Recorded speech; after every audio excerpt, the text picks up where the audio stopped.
whatever you want to talk about.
I'm out here at FlightSimExpo this weekend in St. Paul, Minnesota, and we have a treat for you today.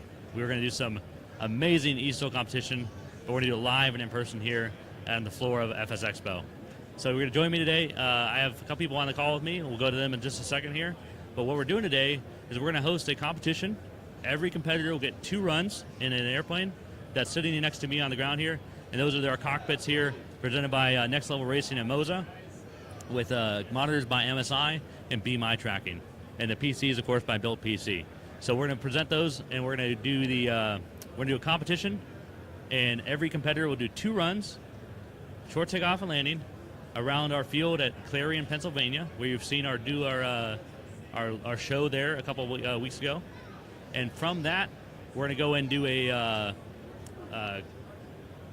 afterwards, we're going to run that today and tomorrow, and then tomorrow we're going to have prizes to give out to everybody who places in first, second, and third place. If you're here at FS Expo and watching our stream online, come out. It's free to sign up. You can sign up at any booth here, and you can get registered to win prizes and do your best you can for the competition. With that said, what is STOL? Let's start over to our video right now. We'll talk about what is STOL, what are you looking for?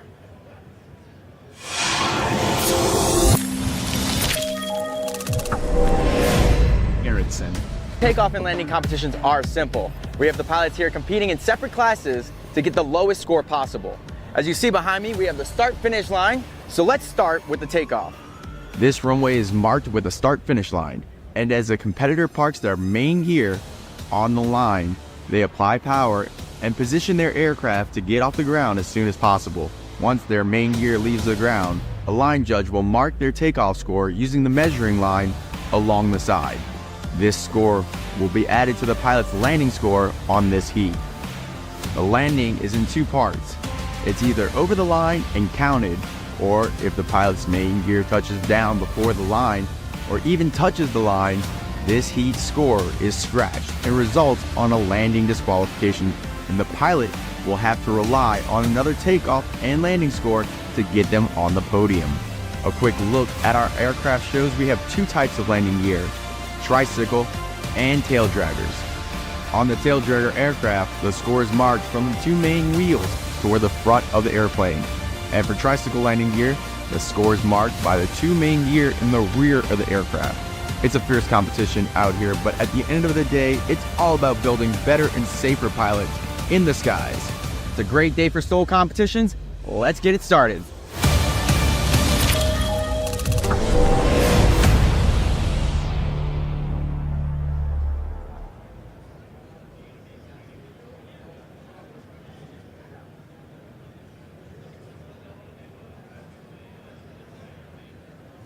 Welcome back.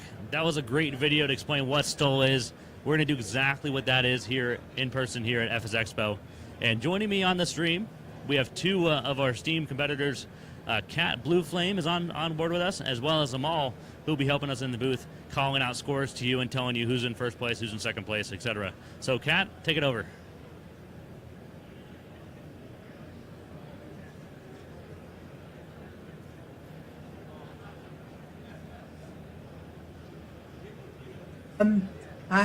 Yeah, I'm really excited to just watch these. A lot of these pilots, they haven't flown before in competition. This is all brand new. Joining me today is one of our other pilots, Avgeek. Avgeek, say hello. Hello, everyone. And tell us a little bit about you. Hello, everyone. I'm a 15-year-old eSTOL pilot. I'm studying to get my PPL and also my AMP.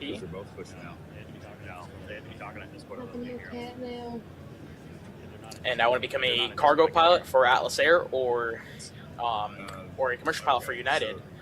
I guess you gotta. And yeah, it's a little something about me. You were hearing the feedback. Fantastic. Okay, so we are here live at FS Expo 2026 at St. Paul. And we're just getting our first competitors up, ready.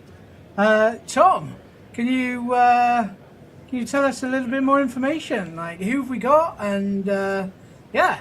So let me walk over here real fast. We got Foxtrot, we got Smitty, we got Splash 6. You guys want to compete? Yeah, want to do it? Absolutely. Yeah. Smitty said he didn't have his motion rig. I don't blame him. I wouldn't want to compete. And VR headset. I can't do it either without the VR. Let's hop in, guys. What are you gonna do? You gonna do yokes? I'm number 2. I'm number 1. Yokes. Okay, yokes. So they're both gonna use yokes. What's that?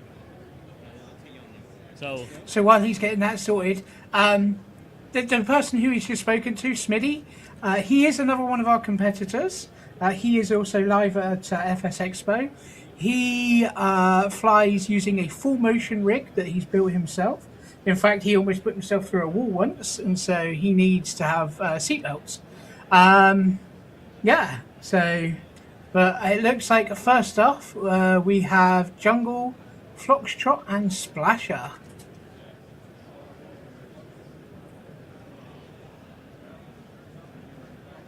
So Amal, you're fairly new to the eSTOL scene and everything. Can you talk a little bit about how you think these pilots would be feeling as you know, obviously it's their first competition? Yeah, when it's their first competition, you can really feel your heart beating when you're on the starting line. You're about to get pumped, and you know, it's pretty, it's crazy because you know the pressure's on, and it's like so much people are watching you, and Yeah, no, yeah, absolutely. I mean, okay. yeah. So yeah, the as you're saying, the pressure is on. Yeah, it can be scary. I'm sure these guys though, they've got old hands like Brown Dog to hand. Brown Dog's our community manager here at National STOL, to sort of give them some pointers, get them ready. But once the flag turns green, these pilots will be on their own to do they're going to be doing 2 rounds, not 3. So we usually do 3 rounds, but this time we're going to be doing 2. And it will be their best takeoff and landing combined score.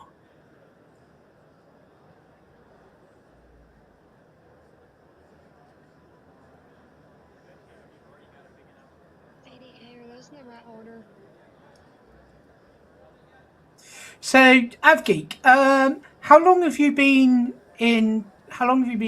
part of National STOL? Tell us a little bit about your eSTOL journey. Yeah, so I've been a part of National STOL for about 6 months now. I used to watch all the live streams, all the videos, and you know, I used to believe it. I was like, oh yeah, I want to do this in real life. And then I also was a big fan of Microsoft Flight Sim, and I was like, you know, I want to do this in real life. And then I realized there's also something called eSTOL, and I was like, oh, it's made by National STOL. Let's give it a shot. So I was like, okay, let me sign up. Got my certification, and I was like, the mall, as you know, a mall in the mall, famous words. I was like, oh yeah, let's fly the mall. The mall's available. Bought the mall, flew it, and ever since I've been in love. And I've been climbing. I remember my first 2 competitions, and I started in the late season of last year, and Yeah. I wasn't doing too good, but I gave it my best, and that's what it's all about, really, giving it your best and praying and hoping for the best. So that's what I did, and next thing you know, made it into this new season this year, and I only flew 1 out of 3 competitions, but I still did pretty good. I improved. It really shows, you know, a lot of hard work and practice and time. You can achieve what you want to achieve, and I did in fact achieve what I wanted to achieve. I didn't get last place again. I didn't get first place, but what matters is that I'm not last place, and I actually did and gave it my all. So yeah, so I hope these pilots out here do, and I hope they believe in giving it their all. And when you get a chance, can you unmute? Tom can hear you. Yeah, absolutely. Yeah, I completely understand what you're saying there. You were saying that you fly the Maul, in the class that the Maul is in. Obviously, it's not one of the most competitive aircraft in that class. We did recently have a rebalance, but how have you found flying it this season in 2024 compared to last season in 2020? For sure, one of the things are I had to get a lot of use. I had to get used to you have to do all the stuff at once. So it's like, yeah, obviously you push forward and you have to deploy flaps and all that stuff, and you have to make sure you're steady. Because when I take off, I'm taking off at like 30 knots. That is the stall speed for the mall, and I can get the shortest takeoffs out of that thing. But it's like if you don't know how to control and make sure you use your rudders to keep that plane nice and steady, you're gonna plop right back down, and that's a DQ. So compared to the other planes, my plane is a little on the faster side as well, and the fatter side as well. So Yes. it's very heavy to maneuver and control, but I think I like this class. I feel like it's very competitive because I can pull the shortest takeoffs compared to the other planes in this class. So that's one of the ways I feel like it's competitive for me is its takeoff capabilities with its barn door style flaps. Absolutely, yes. Yeah, no, absolutely. Yeah, I can attest to that a bit with the class that I'm in. I fly in the sport class in the Chinook, and for me, it's more a case of conditions rule everything because it's so light and has no power. And as you were saying, on takeoff, last competition, my third round, might have made a bit of a whoopsie. And so, yeah, but yeah, it does actually really help to get some familiarity with these planes, which is why this is going to be really interesting because a lot of these guys may not have even flown the Norden before, and they're jumping straight in, which takes, I say, takes quite a lot of bravery to just go for it, you know, like, and I'm hoping that this gives some of them a taste of it, and we see them in rookie class at our next competition. So, Kat, we're about to get started over here. We have Splash 6 on the number 1 PC over here getting ready to go. He just fired up his engine and his Lynn Norden. And over on number 3 over here with the joystick centered up, we have Foxtrot, who's getting everything going on with his head tracking and getting the airplane fired up. We're just going over all the keybinds for them because they're not familiar with these cockpits. They're not familiar with what these controls are, and so they have to get kind of learn and be told where the trim is, where the flaps are, etc. Because we're all a little different on these. Yeah, absolutely. I mean, this is all completely fresh to them. So this is not like what we have, you know, our home setups. So that's going to add an extra layer of complexity to this as well. Yeah, change the cockpit style. Pretty sure a lot of the guys that are using the yokes probably used it. They've never used it, so it's going to be interesting to see how this turns out. Hope all these guys, they do their best and try hard, and you know, see where it gets them. Yeah, so it sounds like we've got a head-to-head to begin with between Foxtrot and Splasher. Foxtrot is from St. Helens in Oregon. Splasher from Des Moines in Iowa. So all over the US.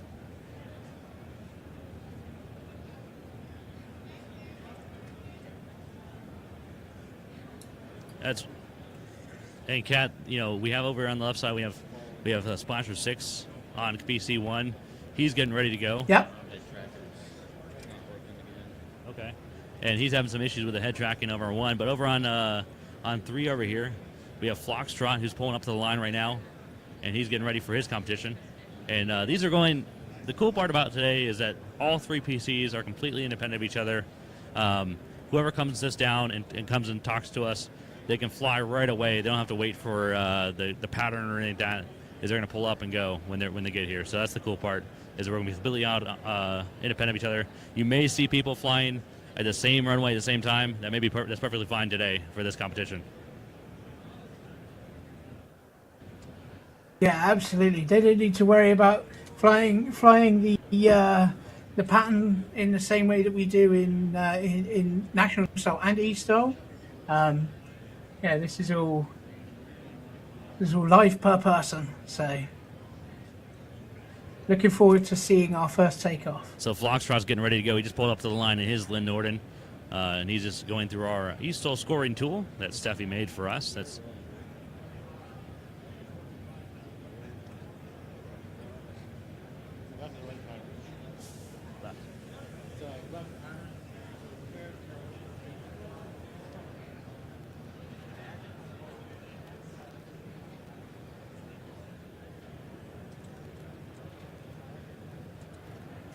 Okay, here we go. Foxtrot getting ready for his first takeoff.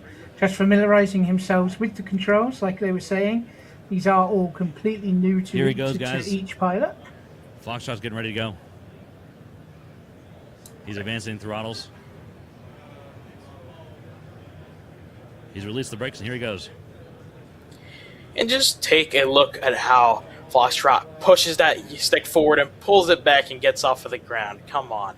Let's go ahead and give him a hand for that one. Absolutely. Obviously he seems to be quite an experienced pilot. I'm looking forward to seeing the first score from FS Expo coming up. Yeah. So the good news, guys, we got our second PC going as well. So we have another yoke set up ready to go. And we have the PC number 3 over here to the right. That's where Brown Dog was sitting, but now we have Foxtrot over there ready doing his pattern work now. Foxtrot's the first one to take off today with a takeoff of 216 feet today.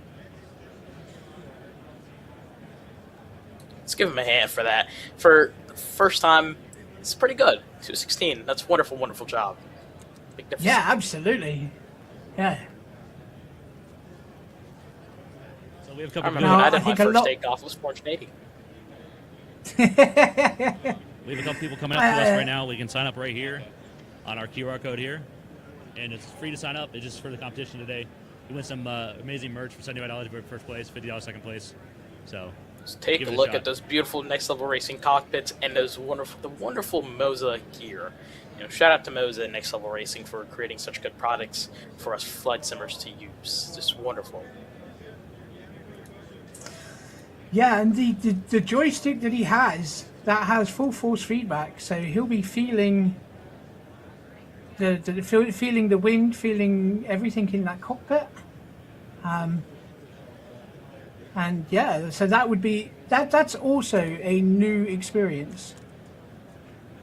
Yeah, and one thing he'll for sure feel is when he touches down, he's gonna feel that in the stick, and that's the good thing about force feedback. I like to feel what I'm doing, and I like to see how I can adjust by using that feeling. It's just good how flight sim is starting to get up there. And shout out to these guys for creating this gear, as I said. Very good gear, phenomenal job. exactly right, Amal. It does help a lot when you get the feedback. So here comes Foxtrot on approach, and his is Lynn Norden. We're at Clarion County, Pennsylvania. That's AXQ, or Appalachian Mountain STOL on the series. And the wind today, straight down the runway at 10 knots. Give our competitors a little bit of a chance here with the some good short landings. He had a 216-foot takeoff. Here comes his landing approach. And meanwhile, 6 is over on the other computer getting that going. He just fired up his engine. He'll be out in just a moment here.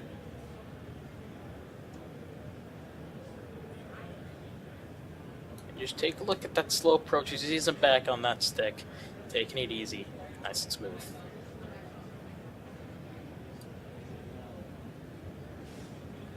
Yeah, absolutely. You can see him moving around a little bit and just making those micro adjustments. That's what it's It all looks like about. he is over the line. It looks like it's good. It looks good. Beautiful, beautiful, beautiful.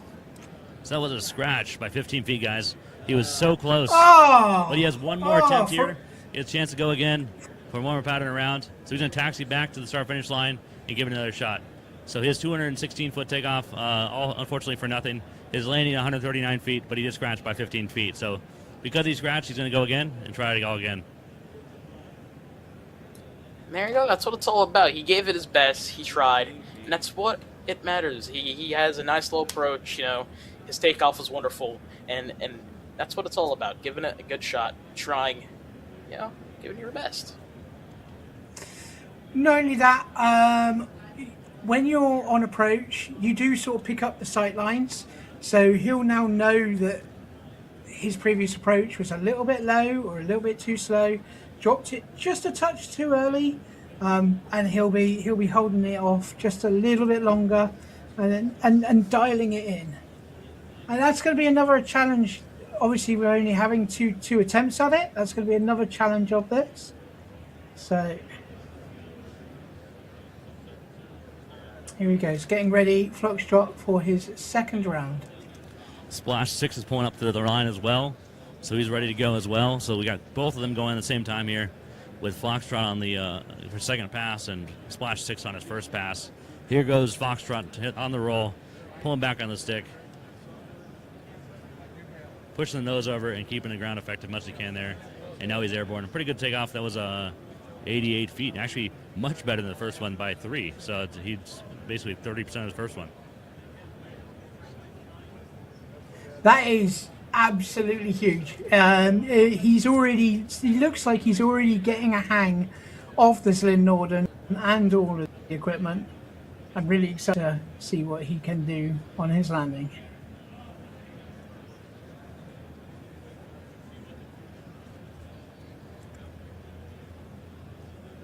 And here we go, Splasher 6 getting himself ready. Was having 1 or 2 issues with his eye tracking, but it does look like it's functioning a lot better now. There he is, advancing his throttles, and he's off! He's pushing that yoke forward, getting those rudder inputs in, and he's out for the ground. Beautiful, beautiful job. That was a great job. With a takeoff of 255 feet. That's what I'm talking about. Excellent call, Maul. We're over here at Splash 6. He just took off. He's on the upwind now. Going to turn crosswind here in a second. Again, we are at Clarion County Airport. That's Alpha X-Ray Quebec on your sectional. And this is the Appalachian STOL competition location that we host earlier in May this year. But we're here today. We actually are using real world weather today. So it's just straight down the runway at 1.5 knots. So not very much wind. So the 88-foot takeoff by by Foxtrot is even more impressive. We're out here at FSExpo. If you're in the crowd, come out and join us. It's free to sign up. We having everybody out and doing this competition. You win some amazing prizes from our Mirth booth, and you get a chance at 2 runs around the pattern. So over on the right PC, we have Foxtrot on his second pass. On the left PC, Splasher 6 on his first pass. So we'll see if Foxtrot gets up and starts trying to razz Splasher 6 on his second pass. We'll see you in a second.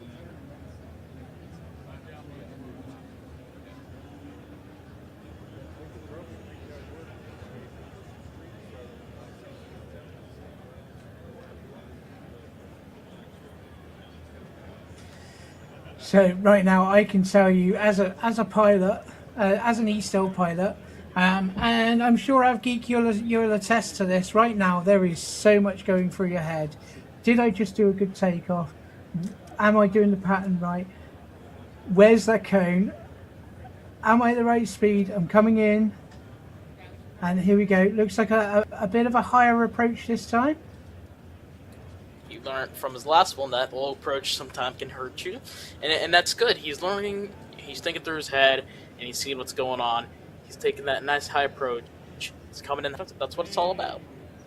So the goal here is for him not to scratch. If he doesn't scratch, he gets on the board. If he scratches, he's off. It does look like he's quite close to the limits. You can see the plane moving around. You can see he's got his nose high there as he's trying to balance Cut it. the power. Oh, good shot though. He gave it as best he tried. Great That's effort. what it's all about. Good effort. Right up to Good that effort. last moment, that was really good. And that is one of the difficult things of flying a tailwheel aircraft. You'll notice these aircrafts, they have their main gear at the front, a tail wheel at the back. And yeah, you have to be very careful when braking.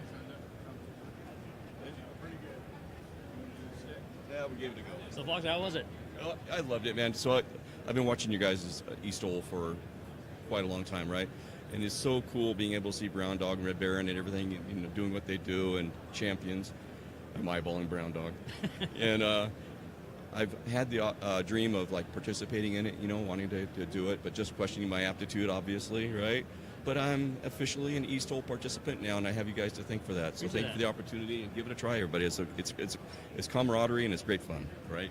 Thank you, and you're exactly right. It's great fun. Even though you actually did a really good takeoff and really good landing the first time. You know, that was awesome. Even though you're 15 feet short, that's for the first time. That's amazing. And completely different setup and everything, you know, that I'm used to and everything, right? Yeah. And I wouldn't be used to this either. So when I flew on this yesterday, I did like a 450-foot takeoff, was terrible. And then I came back and landed, and I was like, oh man, I scratched by like 35 feet. So you did better than me. Nice. And then the second landing, I mean, that's a common mistake for everybody. Is you're going hard, you have the adrenaline going, and you're really nervous, and you're like, let's lock the brakes, and you lock the brakes, and here comes the nose. So totally normal. But thanks for joining us. I appreciate it. Hey, no, I appreciate it, Tom. Thank you. Absolutely. Let's go Raz on Splasher over here and see what he's doing. Yeah. He's on his first pass.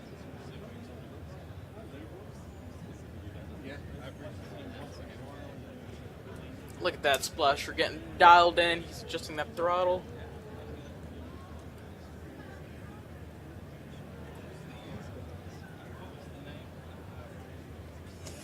Well, let's hope that Foxtrot there, he got his first taste.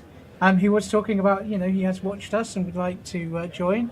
And he expressed some concerns about his pilot skill, but that is one of the great things. We practice together, and we do it together. We teach each other, and I encourage him to come and join us and become one of our rookies.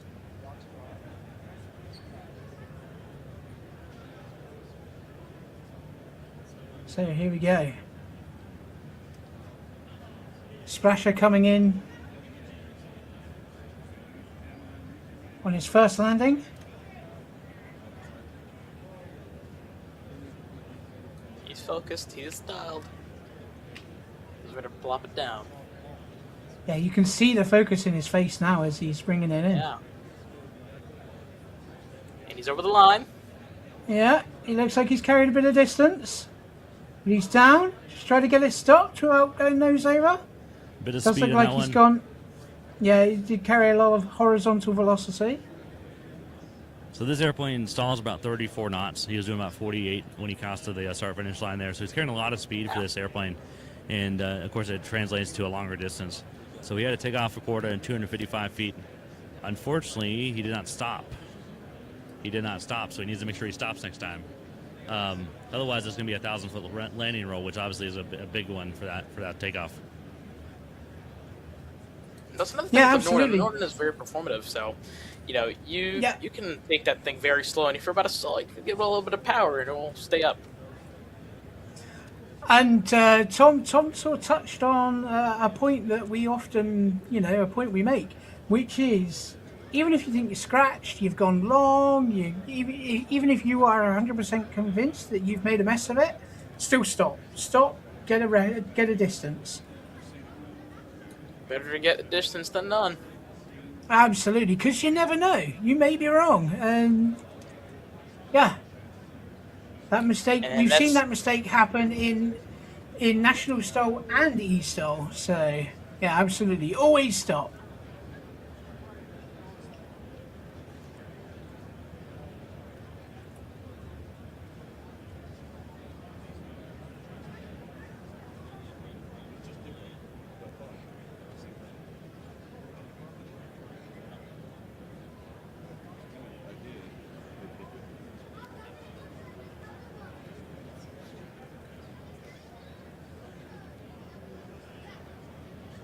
There we go.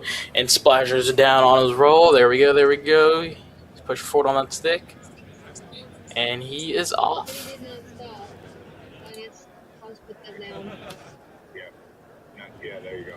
Beautiful takeoff. Just absolutely beautiful 151-foot takeoff from Splasher. There we go. Just as we were saying before, he's now dialing it in. And So that. second time. Over on PC number 3, Ryan Williams is up. He's getting ready to go. He just pulled up to the line in his Lynn Norden. The wind straight down the runway at about 1 knot. So Ryan will be getting ready to go here in a second. Ryan just sat down with us to compete. We went over all the controls with him, told him how the cockpit works, and he's on the MOZA joystick, so he's on the stick, not the yoke. So here goes Ryan Williams.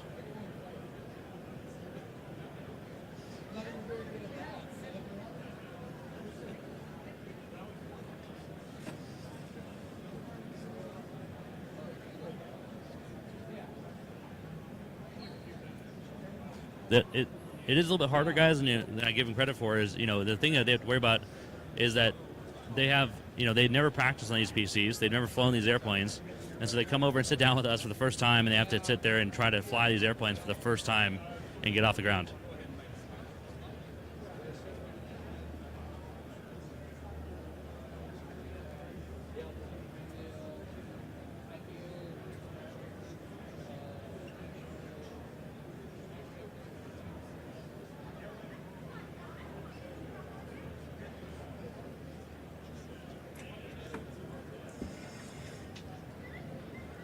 Yeah, here we go. So we have Splasher coming round on his final. Now, right now, what he'll be doing, and you can see him doing it, he's modulating his throttle inputs. He's trying to control that speed. He's bringing his flaps down. I think that with him reaching forward there, you can actually see him, it's very interesting because obviously during eSTOL, we are all at home, so you don't get to see this side of things. But here we're seeing them live operating these aircraft, operating these controls. And you can just see the focus when you are competing. The pressure is on, and look at him starting to slow down. Yeah, I think he's going to try and carry a little less speed. Yeah, there we go. He's cut his throttle. Here we go, guys. We're on short final here with the Splash 6. He's very stable, just like last time, very stable. Let's see if we can keep the over the line here. Crossing over the line right now. Still steady, still stable. About 40 knots this time, crossing over, hitting the brakes on the rollout here. And if he doesn't roll over, he gets a score here. You got a great score. Beautiful job. That's a great Wonderful. Absolutely. I can tell you, the moment that it started squirreling around that, he would have definitely have got a little clenchy in that seat, but he controlled it really nicely and he got that plane stopped. So hell yeah, our first score on the board. He had a 661-foot score with a landing distance of 510 feet, takeoff distance 151 feet, and now Splasher 6 with a great second showing at this FlightSimExpo competition. Yeah, so Splasher 6 with our first score, a benchmark set, a target set of 661 combined. As Tom said, takeoff 151, landing 510. He did give up around about 160 feet on landing, but again, these guys don't have the time or the practice to get that sight line in, so that was very impressive.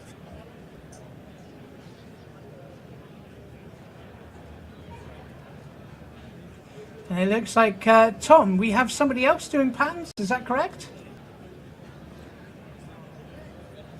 Yeah, so over in the PC number 3 here on the right side, we have Ryan Williams. He's going to come in for his approach there and a touchdown in a second. We'll see if we get the score there in just a moment here. And taxiing back on the left side is Splasher 6. I'm going to get him off when he gets out of the cockpit here in a second. I'll do an interview with him.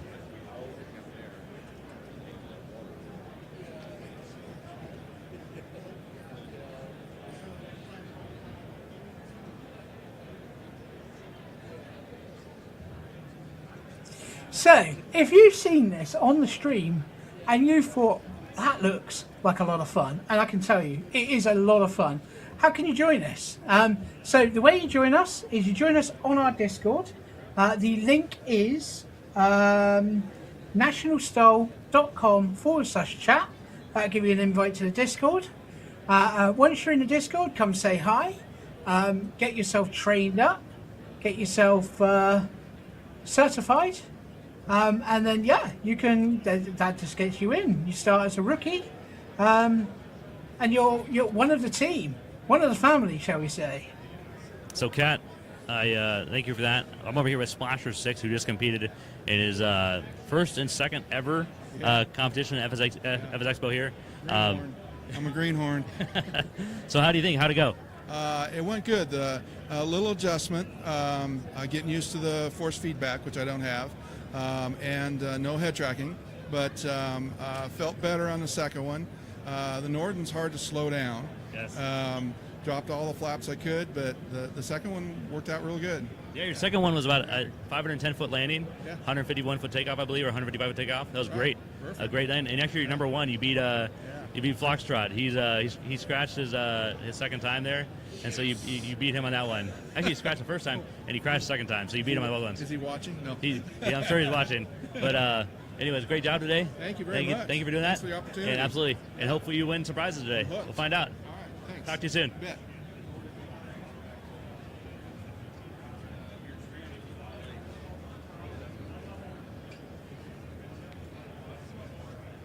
Back to you, Kat. There we go. So we have our first distance, our first score on the board. We have another competitor busy doing his laps. I'm not seeing scores come up for him yet, but I'm sure they will be with us soon. So we're trying to recruit some more competitors out here. We have a couple people standing here watching. Ryan Williams, meanwhile, is on the line getting ready to go. And a nose over. Oh, Ryan Williams. Unfortunately, yes. And that is an easy mistake to make. One that even our seasoned pilots will occasionally make. Quite easy. Feet on the brakes or handbrake left on, something of that nature. And it looks like, as you know, this is just exhibition, a little bit of fun. It looks like we're going to just reset. And there he goes. He's up. And you'll see that nose come up. He got the nose back over, gained some airspeed, and now he's climbing out. So, Kat, that was exactly what you said there. That was on us. We had the parking brake set. We didn't tell them we had the parking brake set, so we're going to count the first one as a do-over. The second time there, he took off at 73 feet, but he took off a little bit too early in this airplane. And of course, the issue is that the airplane was not ready to fly yet, so he had to basically come off, touch down again, and took off again at 267 feet. So at 267 feet, he was able to take off again, and it was a good takeoff for him the second time. Yeah, absolutely. And that's something that you see in the real-life competitions and the real-life competitions and eSTOL, you know, like when you're trying to push it as hard as you can, sometimes you push it a little too far. You try to take off a little bit too early, the plane's not quite ready, it touches back down, you get a bit more speed, and then up you go. And that's exactly what happened there. Still, he did get himself up in 267 feet, which is nothing to be sniffed at. And also, you know, very good to get scores on the board. That's how you win the prizes.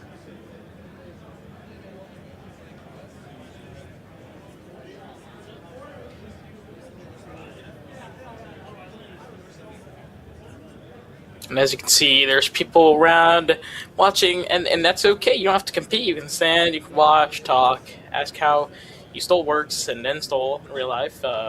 Yes. So, guys, Beautiful. we got some people coming up to join us today. We got Bill Marcel from Bill PCs, who actually provided our PCs for this event. He's signing up to compete right now, so he'll be sitting down in the cockpit in just a second here and getting going. That's fantastic. One of our sponsors jumping in and having a go themselves. Love to see it. And as you'll see on screen there, you'll see a bit of a window there that has the representation of the STOL field. So that is the tool that we use here at eSTOL. It measures your takeoff, it measures your landing. It also measures like all sorts of things, your vertical speed, your G. If you exceed any of the limits, it reports that and it all gets recorded. So yeah, that's what you can see there as he's coming round. It looks like he's about to turn. Is this turning on the final? Yeah, I think he's turning on the final. Get ready to settle into that pocket.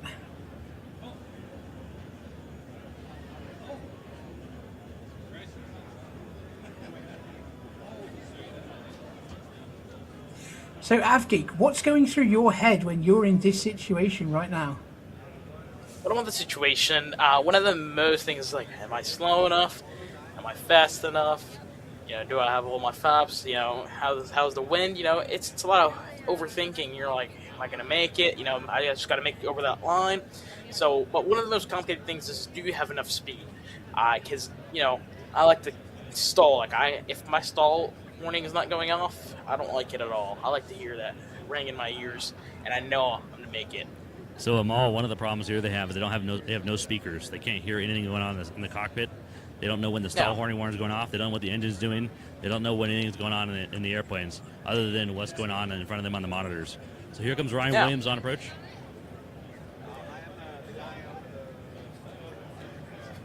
So we got Ryan Williams on a great takeoff. But however, that looks like a good landing. Was that a scratch? It was a scratch by 30 feet. Oh. Unfortunately, Ryan, it was a scratch by about 30 feet, but you get another chance, goes through it again.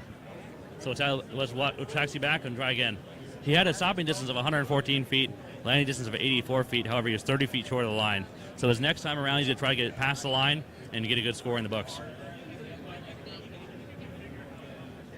Over on PC number 2, we have Bill from Built PCs getting ready to go. He's getting ready and getting coached on what's going on with the cockpit and how to use the controls. So he'll be taking off shortly. That's Bill from Built PC.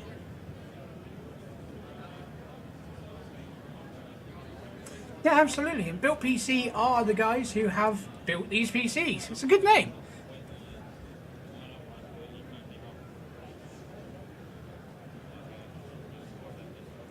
So now, our pilot, he knows that he's now got it in him to beat the current distance of 661.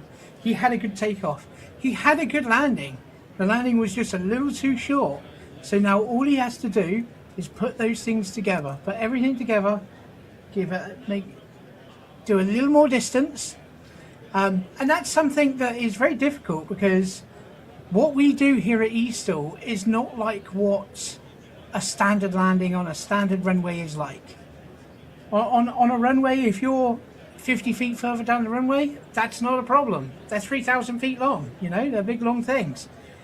Here, ooh, and that looked like a spicy takeoff. That was aggressive. Yeah, it looked like he got a little bit of wind under his wing there. That was an 82-foot takeoff by Ryan in his airplane over here. And meanwhile, Bill took off in 451 feet. Also with an equally spicy takeoff, as Kat put it. But it was both good takeoffs. We're here to learn and here to grow our pilot skill. And both of these guys are doing that right now. Here comes Bill on approach now. You probably can't see it at home. Bill's on approach in his airplane. He's a little fast, doing 75 knots as he approaches the start-finish line. But he needs to go a lot slower in this airplane.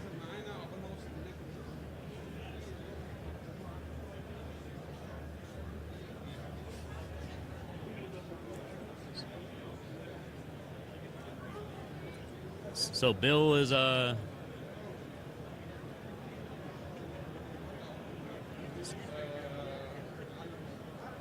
Bill touched down, but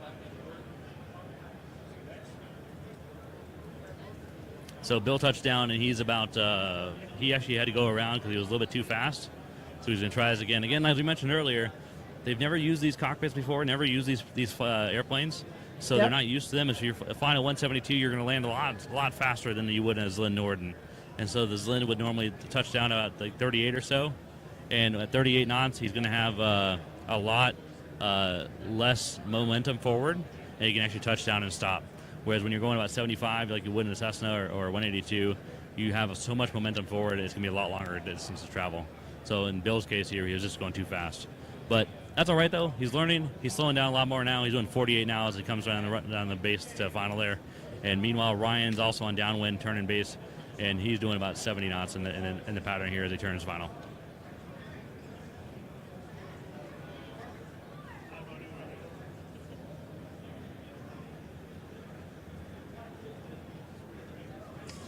Okay, so here we go. And it is a little difficult for me to see here, but I'm doing what I can. And I've just seen the symbol. He's across the line. So Bill just touched down on his second landing.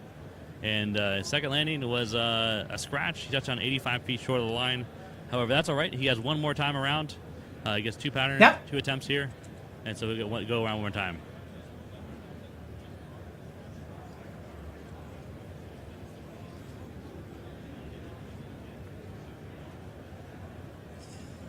Here we go. This looks like a really stable approach. He had an 80 And this is interesting as well. He had an 'cause, 82-foot takeoff here. Yeah. He just needs to get it over the line. Keep that nose up. Drop it. There we go. Bring it down. Get us stopped. That was great. Come on, you can do it. Beautiful. That was textbook. Beautiful. Yes. Ha ha ha ha. was- He is going to be so happy with that. He is going to be so happy with that. That is a very competitive score that he's put in. That was 271-foot total score by Ryan Williams. That's who I put on top of the leaderboard today. A great job by him. And we'll see what happens next with the other two on the PCs. Over on PC number 2, we have Built PCs going. He's on his second run now. He'll be taking off here in just a second. He's taxiing back to the start-finish line. And over on the first PC, we're just doing some quick maintenance on it and getting that head tracker going from Beam Eye Tracker. So that'll be going just a moment here.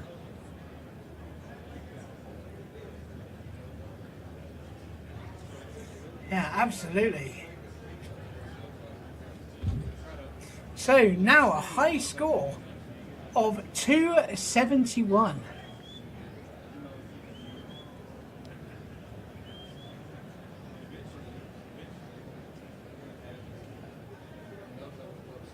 That's just a beautiful job. He gave it his all, his best, and turned out to be good. And that's what eSTOL and NSTOL is all about. STOL in general, all about giving it your best shot. You know, Absolutely.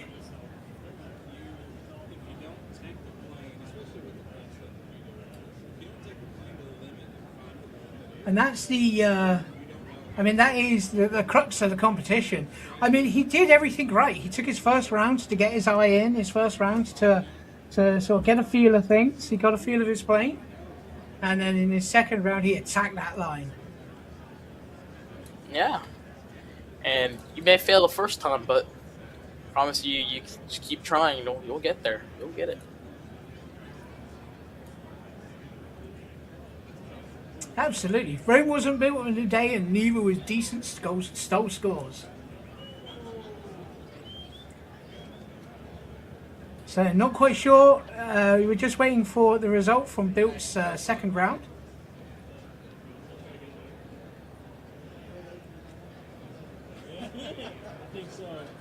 Bill, how'd it go? I crashed. I think I'm not supposed to be looking at the grass. I think I'm supposed to see in the sky. Yeah, so tell us about the PCs a little bit, though. So this one here is our RTX 5080 model. This is our Endurance Series model. So we build PCs specifically for the use case of sim flight and sim racing. So here we're powering National STOL and MOZA's booth today. All the National STOL PCs here are all equipped with the RTX 5080, 48 gigs of RAM, and 2 terabytes of storage. So Awesome. Yeah, we were flying them on it earlier, and with everything cranked up, all the graphics up, having no issue at all keeping up with Flight Simulator. You see how smooth they are with even the eye tracking and everything like that too. How long did it take you to build something like this? So our turnaround time for even just like one PC is probably only about like 3 to 4 hours for build time.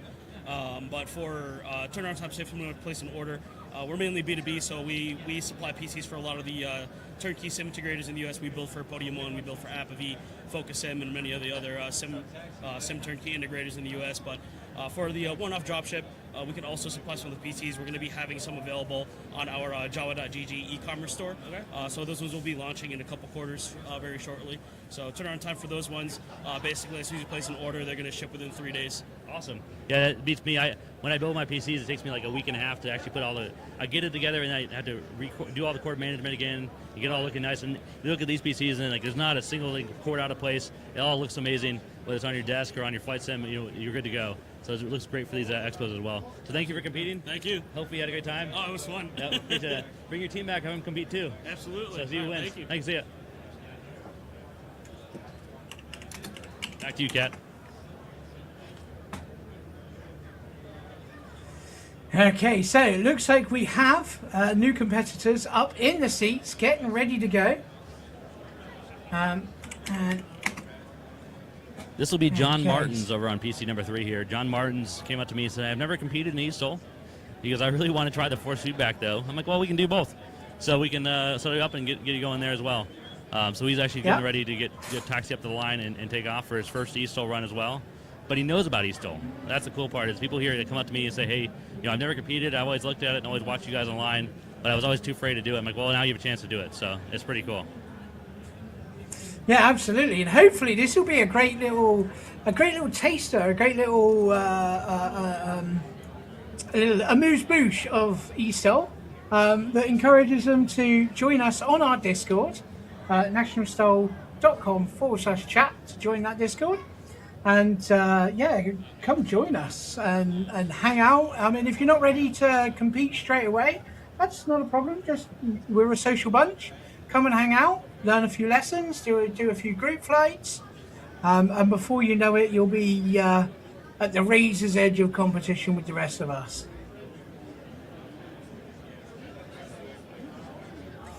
So, Tom, who do we have in the purple in the first PC? Getting ready to take off as well. So over in PC number one was Sebastian from Be My Tracker. He's getting everything ready to go, and he's getting everything set up there. So he's going to come over and get that going in just a second here. Meanwhile, I'm trying to find some more competitors who can come compete with us. We have 2 current sims open with sim number 3 going. Actually, we just had somebody sit down in their team PC number 1. I'll get his name here in just a moment.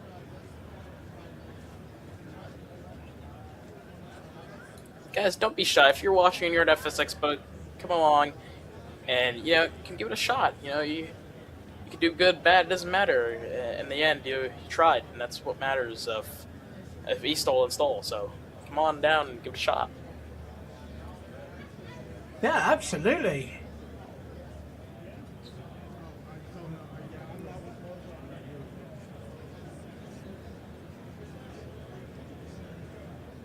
So guys, we're getting ready here with on downwind here with John.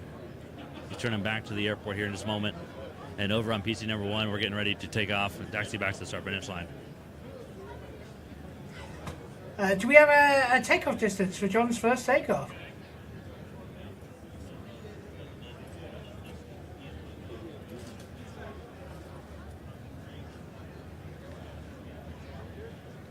Oh, I think I've just seen the scores come in for John's first takeoff. Looks like he had a few hops, skips and bumps and a takeoff of 2:01. That's pretty good for the first time. Yeah, that's wonderful. Yeah, absolutely. As we've seen with today's people with their first takeoffs, so that's a really good first takeoff.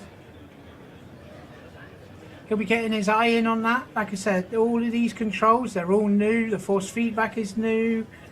The flaps are in the wrong place.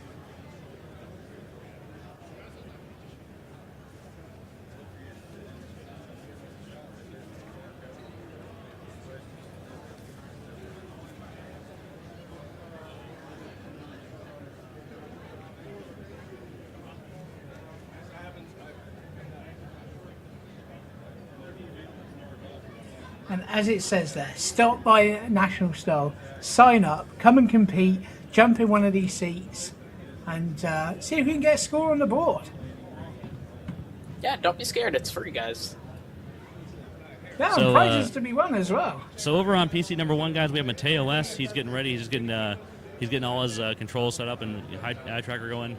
Over on PC number 3, John is turning base to final in just a moment here. He's currently on downwind for the airport, and so he'll be landing here in just a moment. Yeah, absolutely. So our current high score at the moment is 271, followed by a score of 661. Yeah, John here. If John wants to take the lead here, he would have to do a landing of 70 feet, which is a lot. Well, it's a big ask, especially in his first attempt. We have seen these Nordens do crazy landings by our professional pilots, but these guys have got 10s, 20s, hundreds of hours in the Norden. These guys have got 3 minutes. So here we are. There's our community manager, Brown Dog, just pointing out where the cones are. And that's something that we do with our scenery. We have 4 cones to help you spy the pattern. And like we said, Kat, at home you have a chance to run this pattern a few times. Before competition, we'll sit down and probably run it 30 times and just do practice laps and get used to the airport. And this is Clarion, Pennsylvania. It's a heavily wooded area in the foothills of the Appalachian Mountains, and because of that, it's hard to find the airport at times. So Brown Dog just showing him where the airport was and how to get back to the airport. So here comes yeah, John that base to final cone is quite difficult to spy in the woods. Okay, let's watch his approach.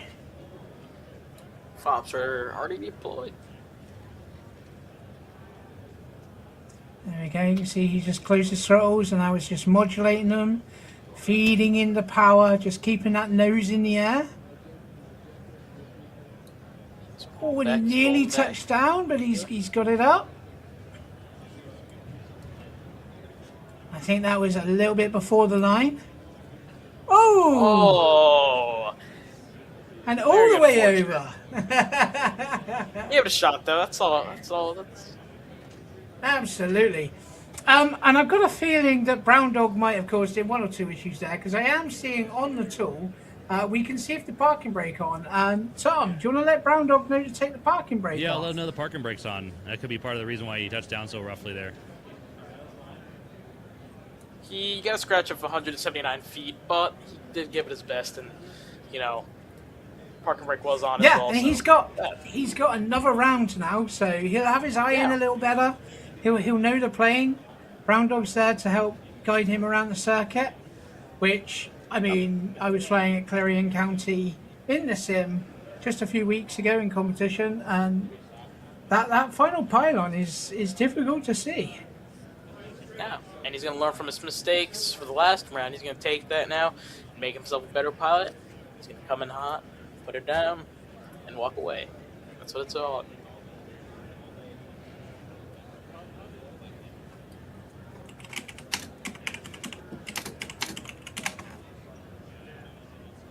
So Kat, Amal, we have over on PC number 1, we have Mateo S getting ready to go. We're just going to fix his flap lever is not working properly. So just like the real airplane, make some small tweaks before we start.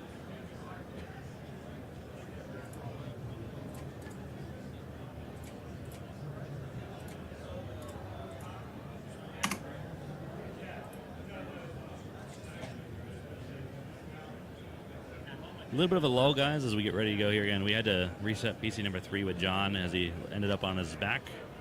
And so he'll be getting that going in just a moment here, getting the pre-flight done on the airplane, on a new airplane. And over on PC number 2, we have a new competitor sitting down. He's going over all the controls with him, so he'll be up in just a moment. And over on PC number 1, Mateo's getting his flap handle fixed. So we got a little bit of downtime here right now, but we'll be back up in the air in just a moment or two. Maybe we can throw it over to a quick break real fast. We'll throw it a quick break. Back to the booth and some message from our sponsors. We'll be back in just a moment, guys.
Welcome back, everybody, from our break there.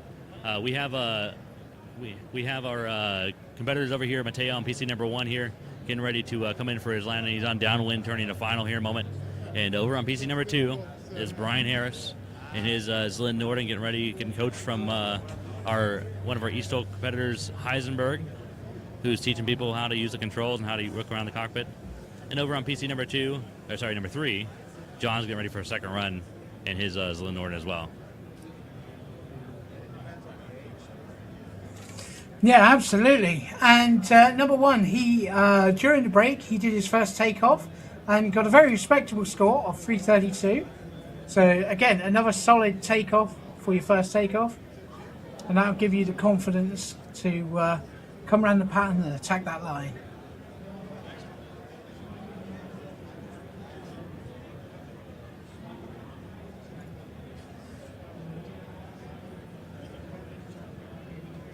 So you can see him now coming round on pattern. He's making use of that beautiful BMI tracker, looking around his aircraft, discovering, seeing what's going on inside. Yeah, absolutely. So he's now making his turn to final. So over on PC number 3, we're getting it ready. We had some issues with the keyboard there. PC number 1, Mateo's turning final. He's on base right now. He'll be turning final in just a moment here and be touching down in just a second here.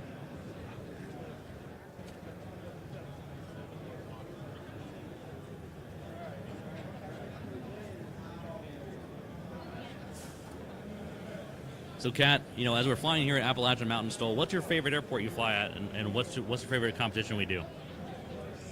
I've got to admit, I do really enjoy Swamp STOL. I mean, it's usually the start of the season, so that's always very exciting. It's a fun one to fly to. It's easy to find with the way that I fly because I use a VFR or WFR. We follow roads. And that one's directly on the interstates. That's really easy for me. And it's a great scenery that's been made for us as well. So yeah, I think that might be my favorite. That's pretty cool. How about you, Amal? What do you think? I'd have to say Swamp STOL as well, because it's only the first one, so we kick that off, and everyone kind of practiced on that one, so we're all familiar with it. So I would say Swamp STOL as well. I have to agree with Kath. That's awesome. There are some definite standouts though, for sure. Moses Lake was good fun. Not that we do it this year, and the one in Wyoming as well. The scenery around the one in Wyoming is and I think we've got a landing there. I'm not sure if it was a scratch. I'll walk over and check for you guys. The my favorite is Wyoming as well, but also every event's my favorite. They're all good. The scenery, of course, is amazing in Wyoming. But on his first takeoff there from Mateo S, he took off in 332 feet. He landed in 100 feet, and it shows a score of 464 feet total. So that should put him in second place on our board. Yeah, absolutely. That is for a first round. That is a solid score. And so, I was asking you guys what your favorite airports were and that sort of thing. And of course, my, Swamp STOL is pretty cool. Of course, the food there is amazing. We have crawfish and some great Cajun food throughout the weekend. And the entertainment is awesome with some Cajun bands and stuff we do too. Great time. But every event has its own unique flavor. You mentioned Moses Lake. Moses Lake's actually this weekend right now in Moses Lake, Washington. Our friend Ryan Dabrowski's out there announcing. He's having a great time. He's actually been texting me quite a bit saying this place is amazing and the show's been fantastic. And that's really cool to see. And of course, Moses Lake was unique because it had a completely artificial turf runway for us. So unlike most of our runways, of course, in grass next to the runway or a grass runway, Moses Lake was an artificial turf runway, and they put that in just for us. So 1,000 feet of artificial turf. And so it was a little bit different coefficient for friction, a little bit different drag when you touch down, a little bit different material, and so the pilots had to get used to that. But it was our only artificial turf runway in our series last year, and of course this year they're not in our series, but that's okay. Maybe we'll be back there in the future. And we had a lot of fun there. Really enjoyed our company and the hospitality of Moses Lake people too. And if I remember rightly, another interesting part of Moses Lake is the volcanic dust. Exactly. There was so much dust the first year. Second year wasn't so bad. We had the nice 40, 50 foot wide artificial turf runway. And beyond the turf runway, once you broke through that top layer of dirt, you had a lot of volcanic dust. And it would just cause the biggest smoke clouds you can imagine, the finest ash. And every competitor that took off when they landed the third time had to come back around and check their air filter because it was just clogged with dirt and dust from the volcanic ash. So over on the PC number 3, we have John taking off on his second run. He just pulled up to the line. Over on PC number 1, we have Mateo S. He just took off with a great takeoff, very smooth. And you can tell because he's, one thing I look for in someone sitting down and how comfortable they are is how much they're really firmly handling the yoke or not, or if they're just kind of having, a couple fingers on it. And he was very, very deftly maneuvering the yoke. Takeoff at 92 feet. That's one of the best ones today. 92 foot takeoff for Mateo S. That is a very smooth, clean takeoff. Very respectable. Over on PC number 3, John is doing some aerobatic stuff, but that's okay. He's airborne now, and he was off in 228 feet. And more importantly, he got it through the feather flags in the end there. Brian Harris taking off now in his airplane. Wanted to fly a little bit later there, and he took off, I think, at 280 feet. I got to walk over and double-check that score. It does look, I'm looking at the score tool at the moment, it does look like he had a couple of touchdowns. So not quite ready to take off. A few bounces. Looks like a total takeoff distance. He sure did. 243. His last one was 243, that's correct. And he had 4 or 5 bounces there. But the one thing I noticed with him was he's holding the yoke forward a little bit. So the plane wanted to fly, wanted to get off the ground, and he was holding it down a little bit. So hopefully the next time around, when he gets a little more comfortable with his airplane, he can come around, land, and in the second run, he'll actually take it off a little bit shorter. Yeah, absolutely. And some of these pilots may not have even flown with yoke before, let alone force feedback with the eye tracking and everything. This is a completely alien situation for most of these pilots. Let's be honest, Kat. Most pilots here probably don't fly a GA. They probably fly, helicopters. They probably fly airliners. They've maybe done some missions like banner towing or crop dusting or something like that. But most of them are not GA pilots here at FlightSimExpo, and that's perfectly fine. GA has been a relatively new emerging market in the Microsoft Flight Simulator series, and we're seeing new people come into the series that want to fly GA more and more, be close to the ground, do some backcountry flying, etc. So, I don't fault anybody at all for how they're taking off here because they've had no practice. And so once they come into the series, they join the National STOL eSTOL Discord, and they can join that, talk to our people, do some group flights, learn how to fly some backcountry and some GA and see what GA is all about. So I'm really, as a fellow general aviation pilot myself, I want to bring more people to general aviation and bring more people over to that work out of the flight simulator as well. And for those at home, GA generally, that's it's small planes. It's the little trainers that planes, the planes flying out of tiny airstrips in the back country. All of these. This is what we simulate. The runway that we're landing on is effectively we're simulating a sandbar. You don't want to land too early on a sandbar because you'll get wet. You don't want to land too late on a sandbar because you'll get wet. And Amal, a great point there. All this possible today by our sponsors, eSTOL powered by MOZA hardware. We're also working with MSI for the 49-inch ultra-wide monitor. Built PCs for their amazing fast gaming PCs they provided for us. Next level racing with the cockpits. Beam eye tracker with the head tracking and eye tracking that we have here.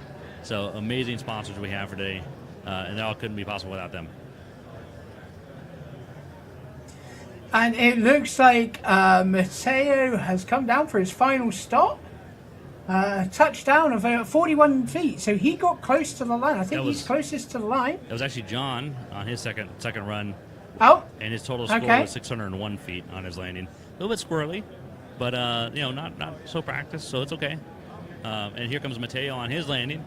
Touchdown just past the line. I'm checking to see if he scratched or not. I'll walk over here.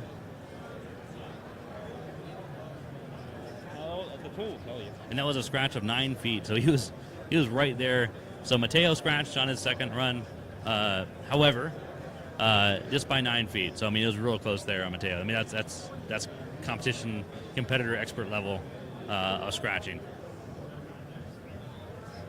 Yeah, no, he was close. He still has a second place on the board, I believe. He does, yes. He did his first run, was amazing, so he's in the books there. I think he's pushing a little bit harder, trying to get the score even further down, and he scratched the second run. Over on PC number 2, we have Brian Harris.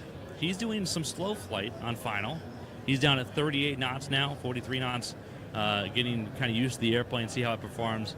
And that's actually a pretty good move here, because if you can get used to the airplane here on final and kind of feel how it floats and how it flies, there's a good chance he can actually touch down really short.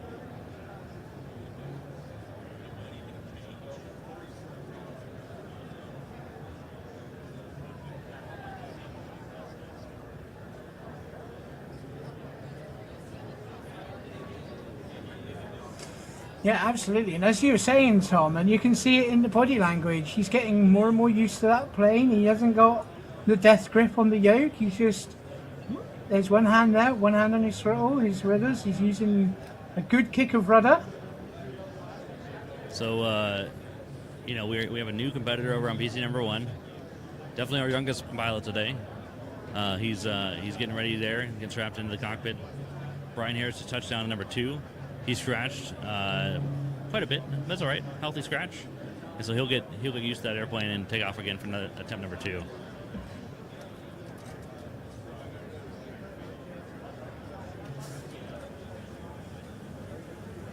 As you can see there, Brown Dog is coaching. He's doing a good job trying to show Jonathan how it's done there.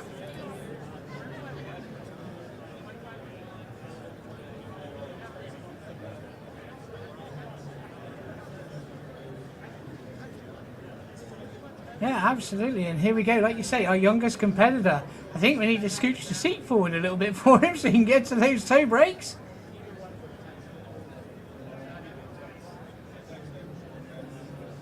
And yeah, this is the future, not just of eSTOL or that, but the future of aviation.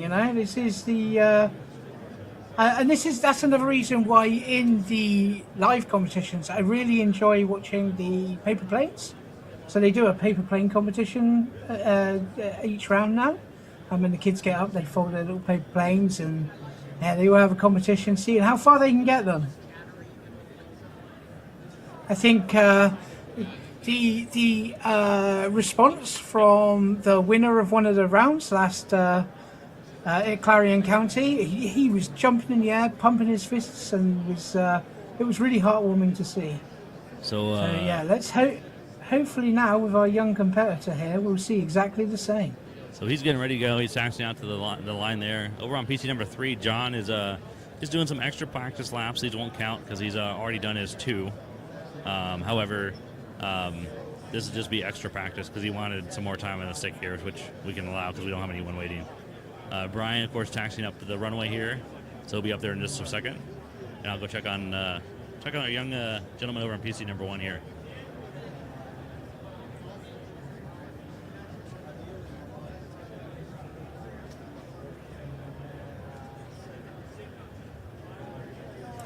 And there you go. As he is using the slew to move that aircraft across the line, you can see the yoke coming out, going back in. You can see the force feedback working on it.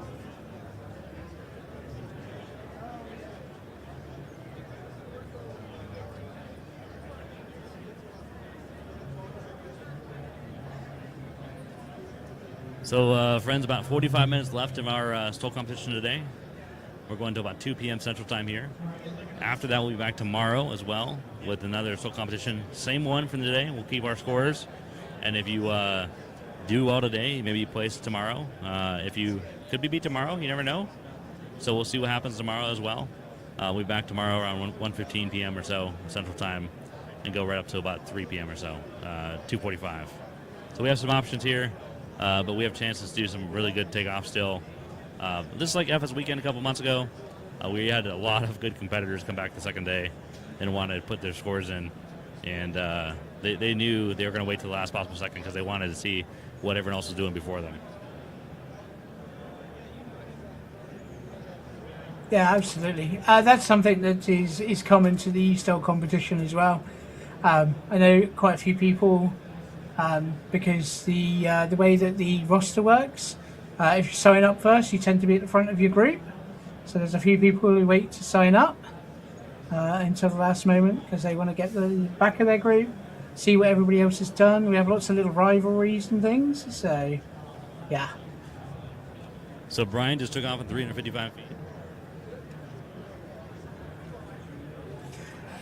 And was that Brian's second takeoff? That, the that was 355 Brian's feet? second takeoff at 355 feet. But, he didn't bounce this time. That was the thing that he hit the first time. He bounced quite a bit there. And this time he just took off cleanly the first time. Nice smooth back on the yoke and got off in 355 feet, which is quite an accomplishment.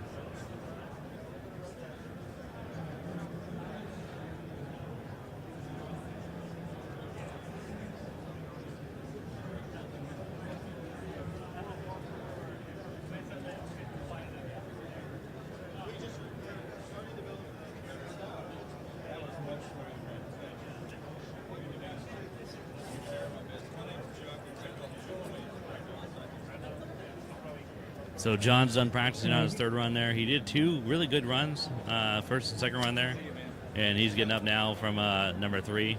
We'll try to find more competitors here in a second and see if we can find somebody else to fill in this role as John gets out of the seat there. Great job, John. Yeah, thank you. I don't want to fall over. I want to try not to. I'm so yeah, I know. That would be bad. Yeah, absolutely. If you are at FlightSimExpo, then come on down to the eSTOL booth. And it looks like we have our first takeoff from our youngest pilot. Let's see how he did. Beautiful takeoff.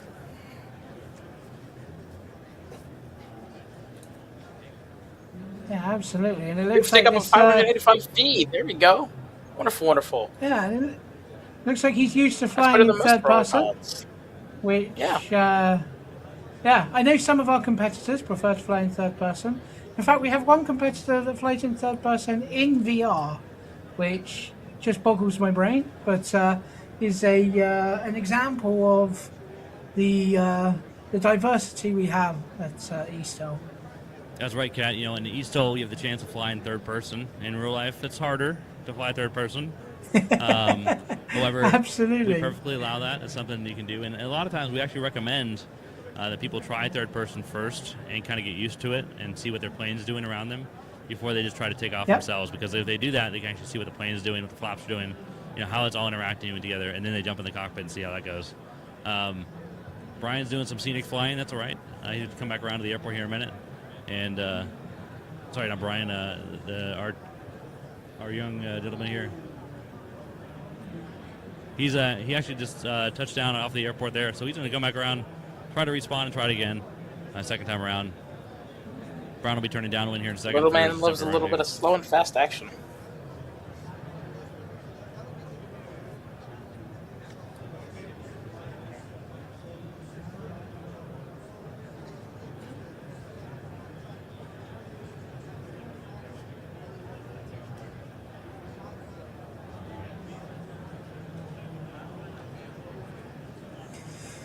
Yeah, so helping out our pilots today is we have some more of our eSTOL celebrities, so we say.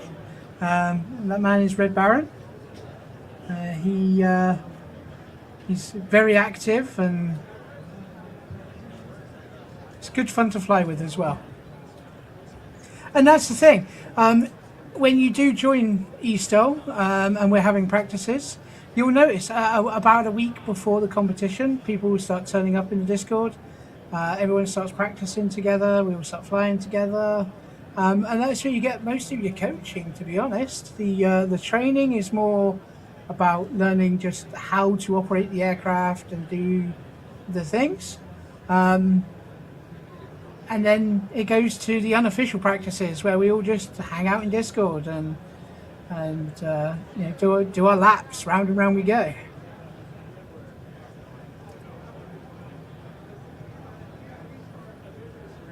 So, Kat, that's an excellent point. You know, it's all about hanging out together and learning from each other and being better aviators. And that's what I think we do really well in our community, is teach people how to push themselves a little bit harder but safer. And Flight Simulator is, you know, just hanging out and flying to weird places. That's perfectly fine.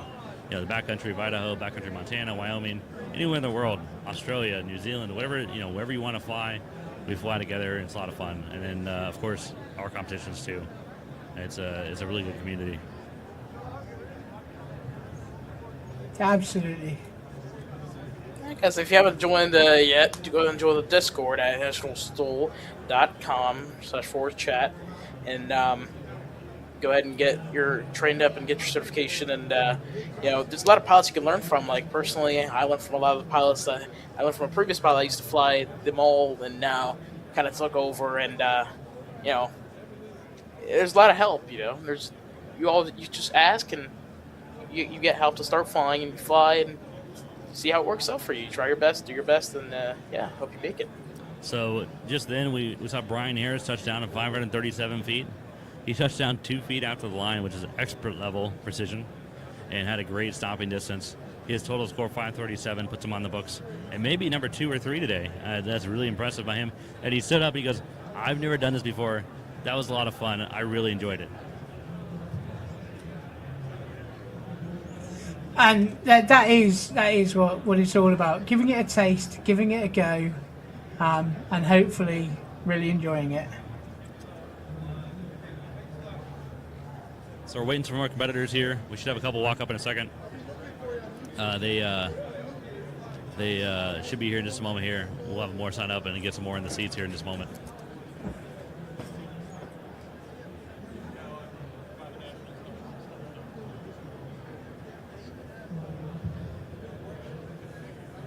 With that said, guys, we're going to go to a break real fast. We'll be back in just a few minutes.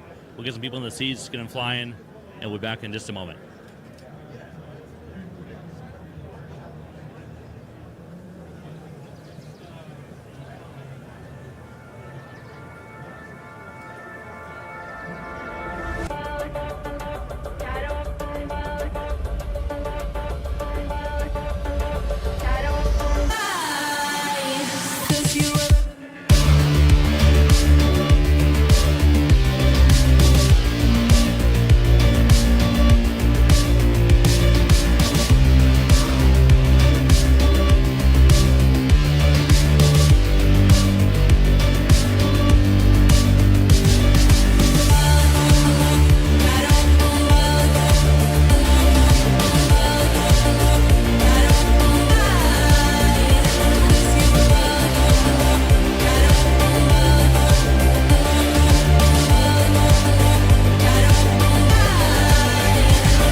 And we are back. So we have a new pilot in the seat in computer number 1, I believe. And while he's just getting ready, or not getting ready, just going to go over to the YouTube chat. And so I can see we also had Cam, which is our regular announcer at National STOL and eSTOL. He was in chat and popped by to say hi. Aerocraft, one of our newer pilots, he popped in to say hi. And Aviation Eli with some big support for AvGeek. So everybody there saying hello and having a good chit chat in the chat. Okay, so we have a new pilot in I think this is number 3, getting ready on the line. I'm sure Tom soon will be giving us this pilot's name, and here we go, his first takeoff. And it looked clean. That looked like a clean takeoff. A little bit long, but very clean, very controlled. And I'm seeing from the tool a takeoff of 504 feet. So that'll be a good example of how to do it smoothly and controlled. So that was Walter on PC number 3. I believe the score tool we use wasn't set up yet. I'm not really sure. We'll find out in a minute. And then over on PC number 1, we have Darian getting ready to go. And on number 2, we have a new competitor as well. We'll have his information in just a moment. Fantastic. So 3 butts in 3 seats. 3 pilots ready to go. 2 chances.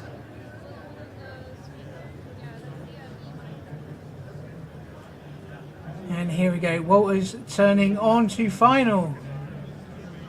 So Walter told me. I'm not sure what his.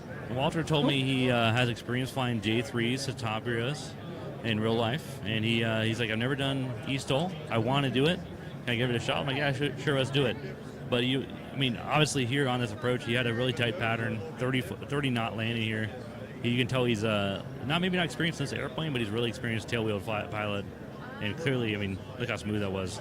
That was a great job by him. We're going to teach him how to do how to use our eSTOL tool here. So his first one, he just took off there, did not count. We'll give him that one, a little gimme. But he'll have a chance here to do a real one now. So he's taxiing back to start finish line now as he goes. Also over on PC number 1, Darian's getting taxied back. And PC number 2, we're getting our competitor here, Renee here, to get set up and ready to go.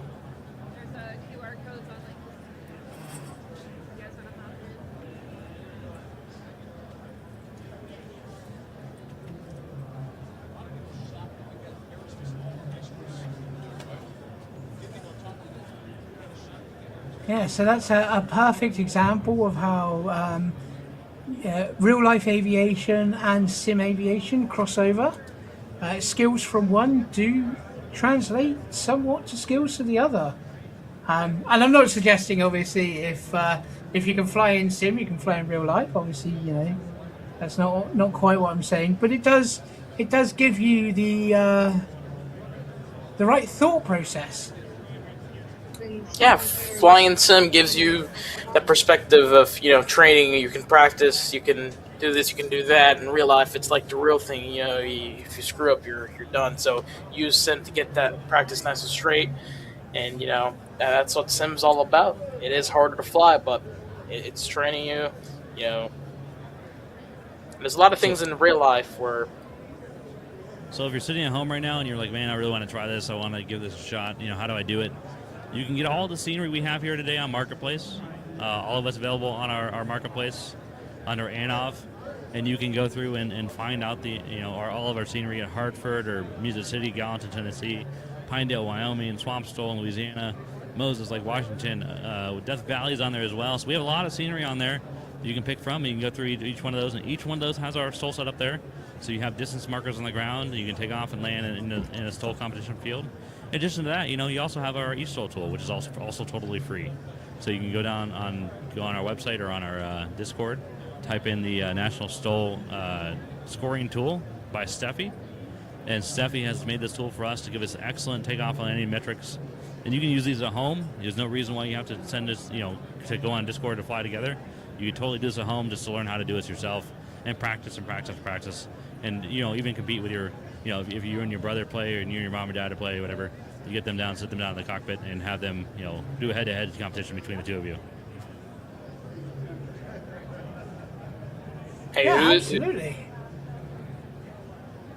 And it looks like we've just had a takeoff from, I think, is that from Walter? His takeoff of 107. That is Walter. Tom, can you go and confirm that? That is Walter's takeoff, 107 feet. Walter is a real-life pilot. He flies Cetabrias, he flies J3s, Super Cubs.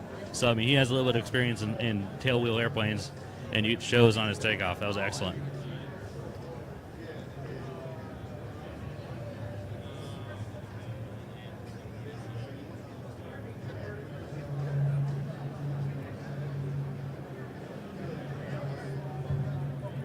So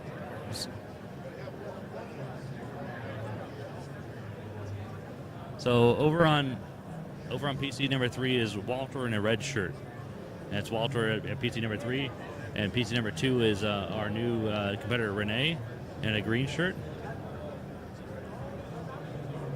And over on PC number 1, Darian is getting ready to go. He just pulled up the line. He's in the tan shirt over here. So he's on the south side, and then over on the other side is Walter in the red shirt and hat.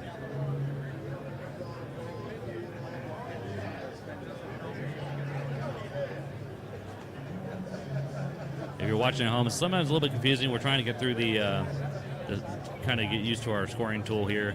As people cycle in and out, we have to update our registrations and make sure they're ready to go. So Darian just took off, and his is in Norden. He's a little bit slow. See if he recovers.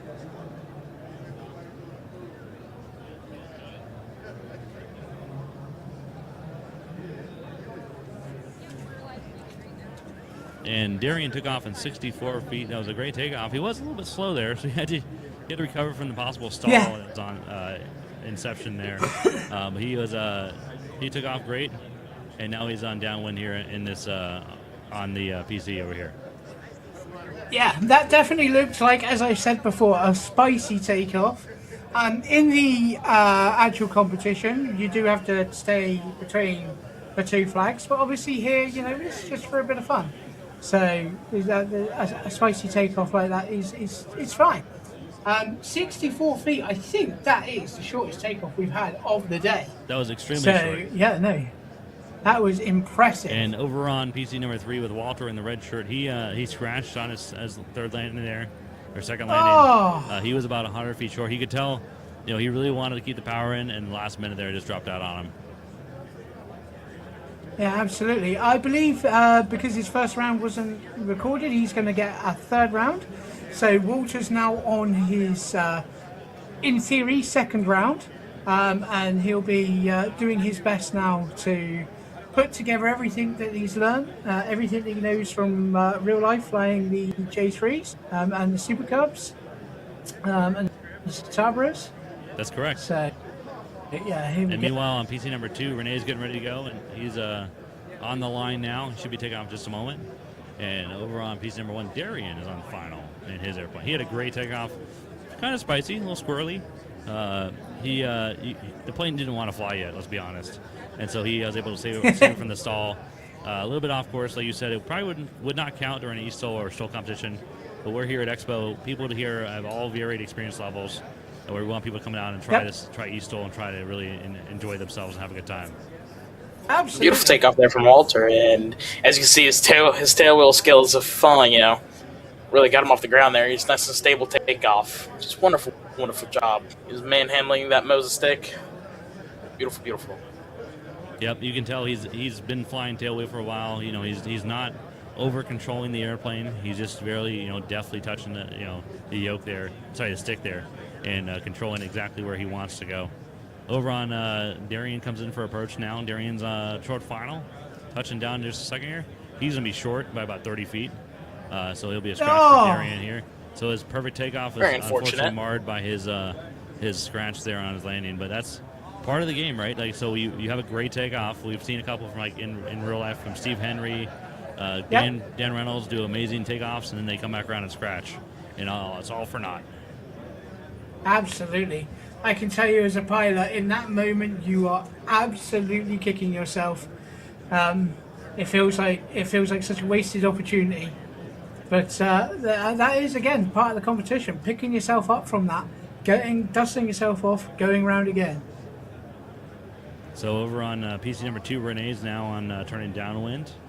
Also turning downwind is Walter on his second run. Renee on his first run. So both are getting set up for final here. Fortunately, we're in a sim environment. We don't really mind if somebody's in our way, or if they're on final or on downwind in our way. We have the ability to go around them here. and so we have the chance to get multiple people through the simulators at the same time here. Yeah, absolutely.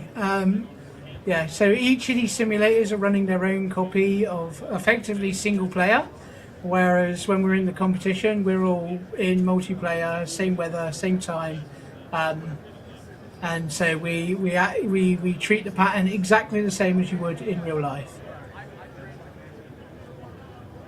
Which is another thing. It's another thing I really like about eSTOL, is the pilots are treated with the same sort of the same respect as the National STOL pilots. So when you join eSTOL and you become certified and you join the rookie class, you're the same as the Steve Henrys and the Dan Reynolds and the Hal Stockmans and maybe even the Colin Kaniva. So nobody can quite be the same as Colin Kaniva. Anyway, here we go. We have got Walter on his I believe this is his final landing.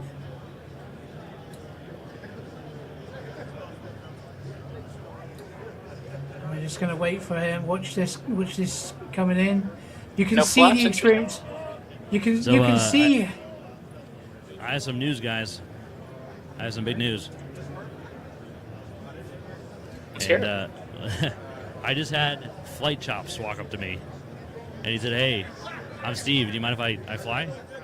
And I'm like, "Yeah, you can fly." So he's registering right now. He's gonna come fly. He's gonna sign up right now on our competitor entry. He'll be sitting down here at any of these cockpits here in just a couple minutes. Absolutely. As you can see here from how some of these pilots are flying, you can tell they are used to flying airliners. So, you know, tail's a different perspective and, you know, tail dragger. See the difference when someone's flying a nose wheel, but, you know, practice and time, and you'll get good at it. That's all it is. Yeah. Yeah, absolutely. And personally, I much prefer flying the GA aircraft. You know, you're much more in touch with your environment. You're much more, you know, you're in the scenery. You're part of the scenery. You're not above it, and that's what I really like. Yeah, I agree. When I'm not flying my beautiful mall in the backcountry doing STOL, I'm either flying Citation Next or 777 freighter. So, you know. Tom, do we have a final score from Walter? From which one? Walter. I believe he came in on his final run. So I'm looking to see if there's a final score there. I don't see a final score. I'm going to check with our guy here and see what to find out.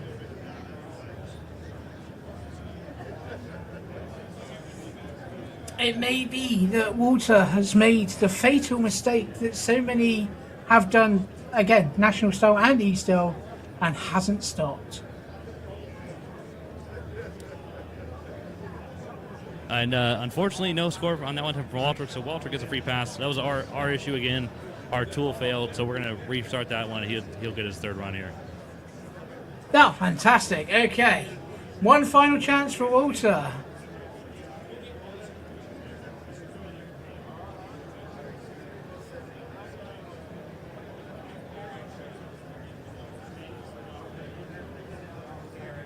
And as Tom was saying earlier, you can tell when a pilot has confidence in what he's doing.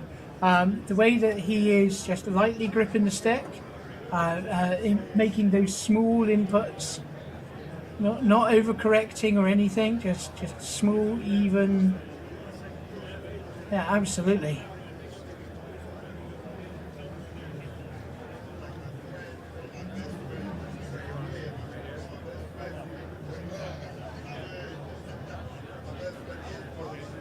So guys, I have something teased for you guys. We just had Flight Chops walk up to us at the booth here. He wants to compete. And so how's it going today? How are you doing? Yeah, pretty good. Yeah, it's a good time.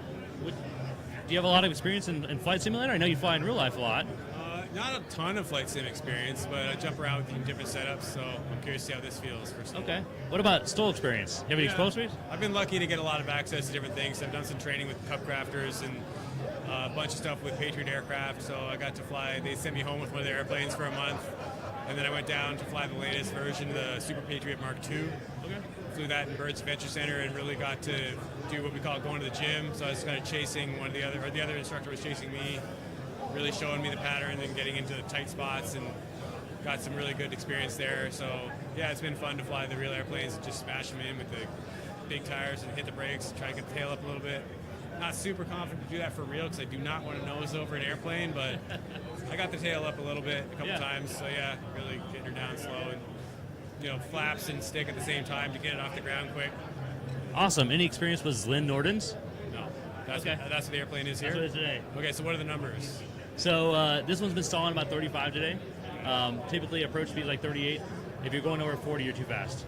And depending on how you're flying it today, it depends on if the wind's get there where it is. The wind's been kind of killed or dead today, about 2 knots is all. So there's not much help there, and there's not much of a crosswind at least. So that's the good news.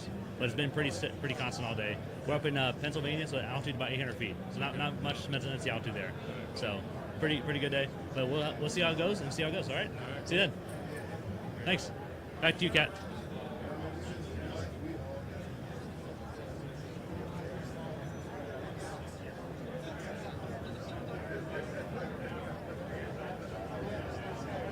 Little rough approach there from Walter, but as you can see, he's settled in a little bit there. Scratch, but he did his best, and Yeah, absolutely. And now we'll be taxiing back, or giving it another go. And some of our pilots have decided, once they've had a couple of goes and they've had their attempts, to stay on the sim for a little bit and enjoy the force feedback motor sticks. yeah, and shout out to MOZA for making such a good product. Shout out to BMI Tracker for making eye tracking possible with such good precision. Shout out to Built PCs for the beautiful PC that they provide. Shout out to Next Level Racing as well for the beautiful cockpits. Yeah. Yeah, it's an excellent setup they've got there. I'm not going to lie, I'm a little bit jealous. I'd love to get my hands on a setup like that. Yeah, and that's what it really is. A lot of things combined and makes one good thing. You have the MOZA stick, and the Next Level Racing, cockpit, the MSI 49-inch curved monitor, the BMI tracker combined with that big, massive, huge monitor, and you have the wonderful PC that powers all of it all by Built, and all of that combined forms one good combination and makes the sim just wonderful setup. Good job with these products, all the companies that I've listed. So we have some changing going on here. We have a sim open right now, but nobody wants it right now because they all want the stick. They all want a stick because that's what they're used to flying in their airplanes. So up next on this, when Walter lands here, we'll have Flight Chops flying on the PC number 3. He'll be using the MOZA stick. First time in his Lynn Norden, we heard about that. But he has quite a bit of experience with tailwheel airplanes, and of course, a little bit of a fangirl here. Of Flight Chops. He's a great guy. Watches all content all the time. So I really enjoy that. Over on our first PC here, we have a new competitor. I'll get his name for you guys in just a second here when he gets up to the line. Yeah, absolutely. Watched a few of Flight Chops' videos on YouTube. He's always very interesting to watch and very informative as well. So it'll be again interesting to see if those real life skills can translate to the simulator.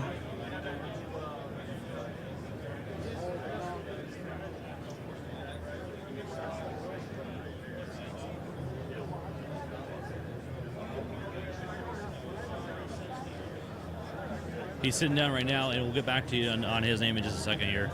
So we just have a new guy, TK, just sat down. TK just sat down on PC number 1. He'll be taking off here in a second. He's just being told some of the controls here, how to trim, how to do flaps, on this PC, on this cockpit, because everything, of course, is different than what you use at home. Yeah, absolutely. All of us at home will have had our, you know, our cockpits are set up bespoke. You know, it's not something that's just default. Everything is bespoke. Everything is set to how you want it. And that's you know, that's not what's happening here.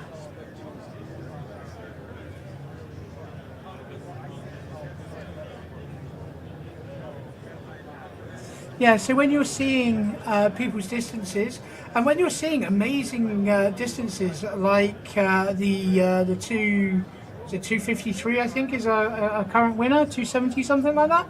Like that is phenomenal. To just sort of jump in, sit down, and get a distance like that, a score like that.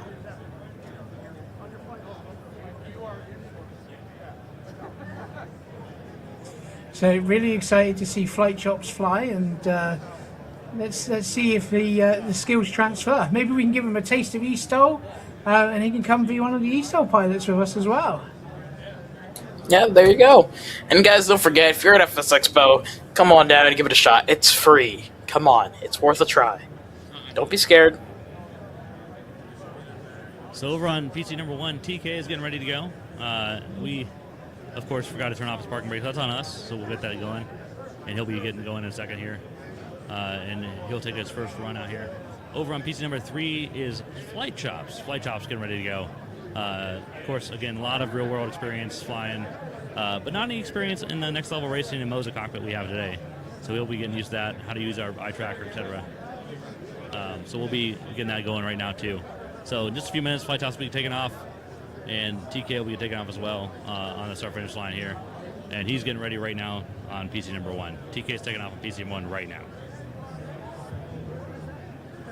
Okay, so you can see him bringing up the throttles. Bringing up that power, there goes the brakes, and he is up. Yeah, he's controlled that nice. He's kept it in the air. That was very short. 72 feet by not TK. only was that short, that was incredibly well controlled as well. So that was an excellent takeoff from TK.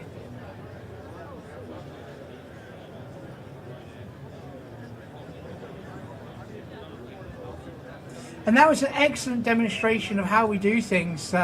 As he wanted to lift off, he dropped his flaps, or we call it popping the flaps. So he popped his flaps. That gave him a little bit of extra lift, jumped him into the air. And sometimes the plane is only just ready to fly. And so you have to then bring that nose down, gain some airspeed, keep your wheels off of the ground. You don't want to touch back down. Gain that airspeed and then fly your way out of it. And that's exactly what he did. So he's now doing on his downwind leg of the pattern, getting ready for his first landing, and I'm excited to see this. So his landing's anything like the takeoff, we're going to beat him in for a treat here. That was a nice one. And he's on downwind now, turning base, so he should be back to the airport in just a moment here. Over on PC number 3, Flight Chops getting ready to go. We're just going through some controls with him, make sure he understands how everything's set up, and so he's ready to go as well. Of course, all of our airplanes today at 50% fuel and no passengers, just a pilot. And so everyone's the same benchmark for weight, and in the competition, of course, the weight's really important because you can't run at 1 gallon or 1 pound of fuel. We had to make sure everyone's standardized. And that's the same for us at the standard eSTOL competitions as well.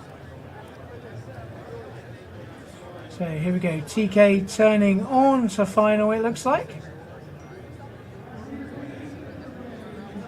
He's going to be trying to get the plane settled down. Looks a little squirrely at the moment, but I'm sure he's going to get on top of it.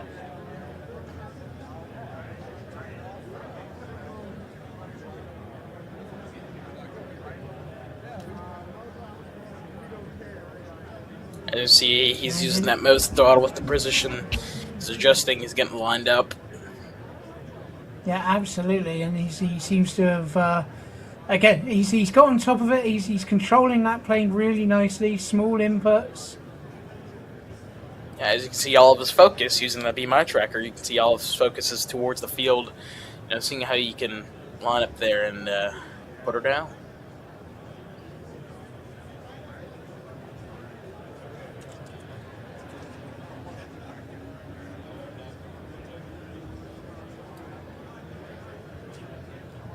Here comes the line. Does he keep it off? He's over the line. Looks like he's over the line. Does he get it stopped? Oh, it's a little bit squirrely. That was unconventional. And that is a scratch. Oh, TK with the scratch of 5. Oh, unfortunate. Oh, that is He was a right shame. there. That was so On the close. positive, though, he has the understanding, though. He took it easy. That was a steady approach, you know? The Yeah, absolutely. Now he's got that. Now he's got his eye in, the rollout. ready for his final The round. rollout was 150 feet, guys. You know, so if he had touchdown just past the line there, would have been really competitive landing. It could have maybe 160 feet or so, and really would have been a competitive score overall with the 72-foot takeoff that he had. I think that would have been enough to put him in first place. Oh, for sure. So he has to do it. It's just that essential thing of competition, putting it all together at the right time. And here we go. Fight chops, We've got getting Fight ready. Chops So on the line. Flight Chop's getting ready. He's getting his Be My tracker going right now. There'll be just a moment before he's ready. Meanwhile, TK is taxiing back up to the line. He'll be ready in just a second as well.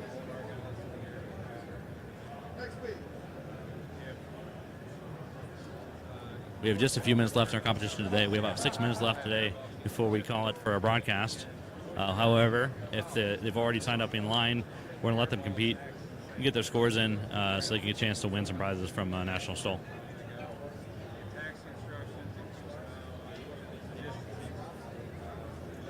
Yeah, and just as a reminder, we'll be doing this again, same time tomorrow.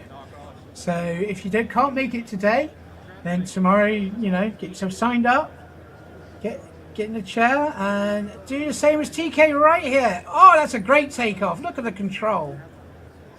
It was a little bit further, but still, only 96 feet. That is clean.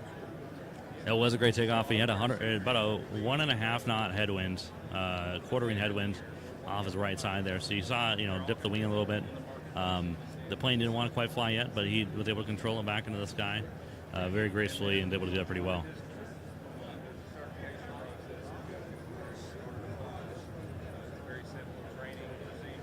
Yeah, absolutely. That is a man who's flying on the limit of what that plane is capable of.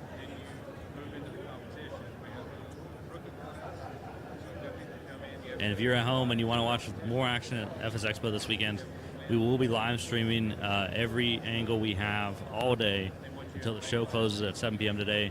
Again tomorrow from 9 a.m. to 3 p.m.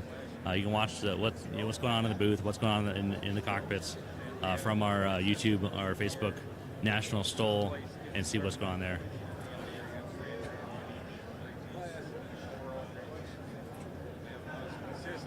If you are at home and you want to experience this from the comfort of your home setup, go ahead and join the Discord at nationalstol.com/chat and get your certification, you know, and have some fun with us. Thanks, Amal. And TK1's coming back around now on base now, back to the airport. He should be back in a second. We're getting that Be My tracker set up over Flight Chops. It'll be set up shortly. And that'll be going, and then we'll have him and his crew will be taking off here in just a second.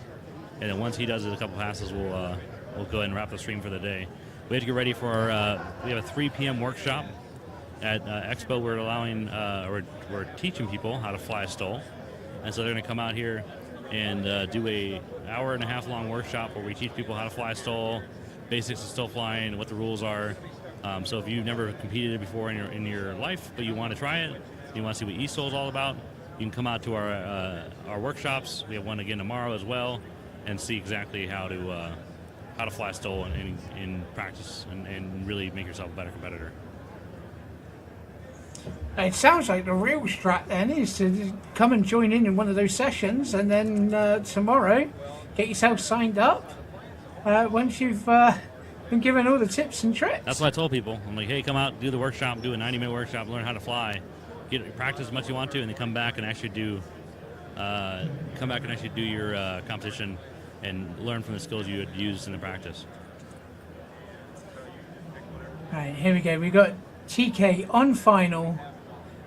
His final chance to put a score on the board. He's going to be trying his hardest not to scratch this time. The takeoff of 96 feet. He's going to try and team that with a nice short landing. He looks nice and slow.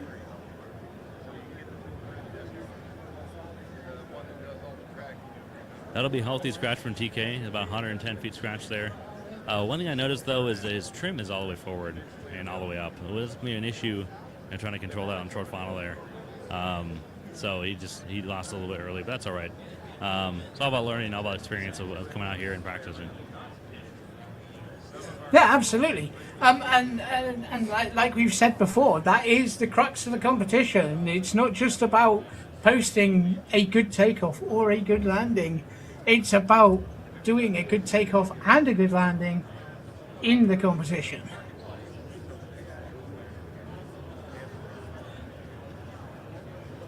It's what happens on the day that's important.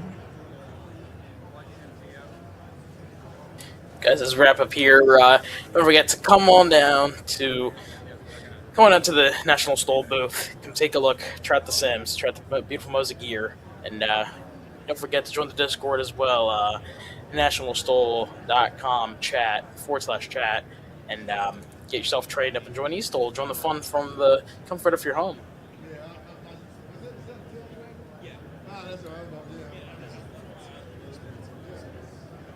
Absolutely, and join them down at FlightSimExpo as well. You could sit next to Flight Chops and show him how you can do a STOL takeoff and STOL landing as well.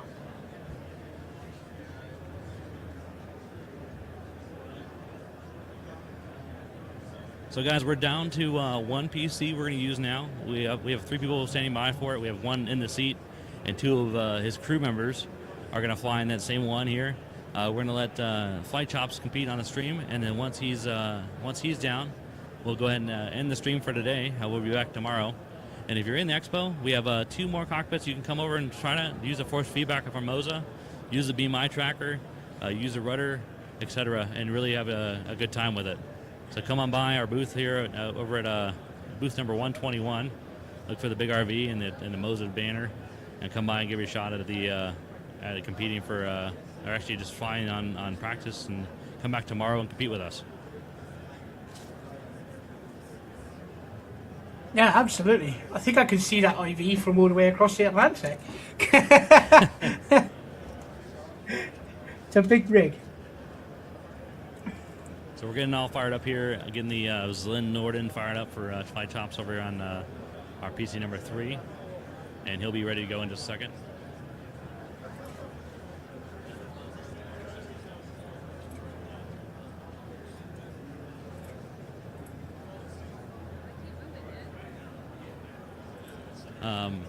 So we'll be getting here in just a second here. He's on the line now. We have a pretty big crowd here watching Flight Chops take off. Getting ready to take off. Of course, we had a park and brake set, so we'll get all going here in just a second. It happens. Just a little message from the chat, from the YouTube chat. They are asking, do we have VR headsets too, or just the screens? For us at the moment, it's just screens from MSI. Though obviously, if you're at home, I compete with a VR headset. I know lots of people do. Yeah, absolutely. And I mean, you really don't need a VR when you have a beautiful BMI tracker. I mean, it's kind of like the same thing, less weight, not much weight on your head, and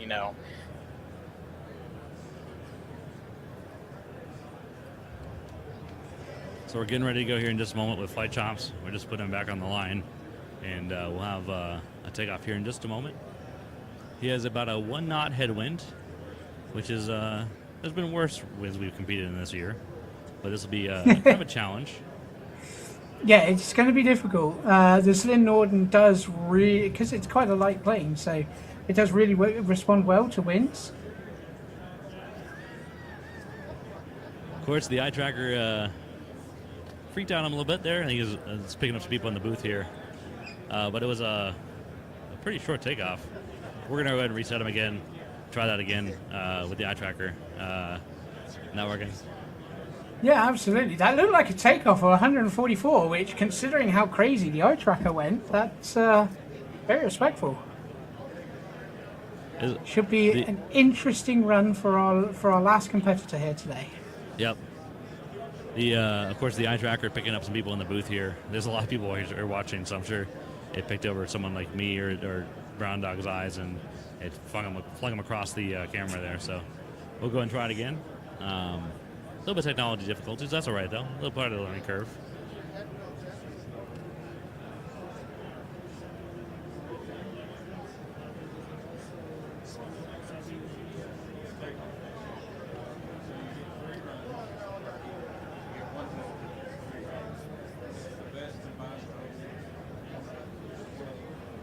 We're waiting here for the system to be set up here. Should be going in just a second.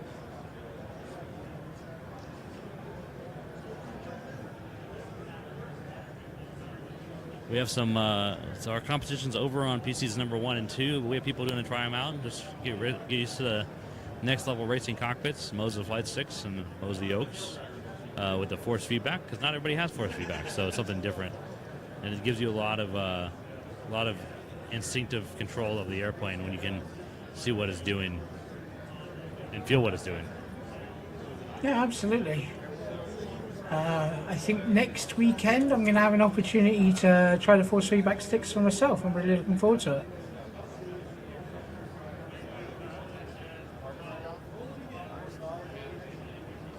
All right, we're about to fire up again for Flight Chops on his first attempt. Here we go.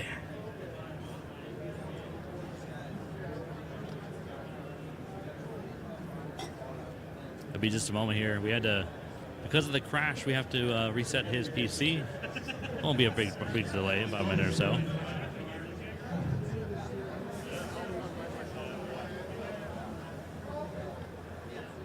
I have to say, it's really nice to be able to see on camera the hustle and bustle at the expo. You know, it's it looks like it's a lot of fun.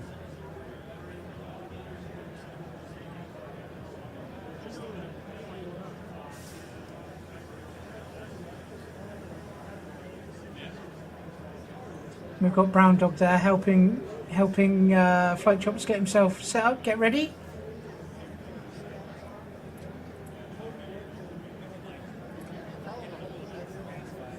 And coming from the chat, one of our competitors, Little Black Rain Cloud, or we call him LBR, he is requesting a Red Baron Brown Dog showdown. Maybe that's something we can organise for tomorrow. I definitely think we can do that. I think we can do that either on camera or off camera. We'll do it. We'll definitely do that. But I can tell you that Brown Dog's been practicing. We finished the show last night. Went to dinner, came back, and shortly thereafter he sat down at the PC and didn't move for like 6 hours and flew and flew and flew and flew and flew. And I don't think Red Baron's had the same practice. I don't think he's putting a couple of laps here and there, but really we saw a lot of practice from Brown Dog. He jumped in the Woga. He said, I'm downloading the Woga. And he installed the Woga from Godfriends and flew their Woga around for probably 5-6 hours. And he really could show you what he did with the airplane. And he was blown away by the performance of the monitor, of the headset, of the force feedback stick. And really impressed by all of that.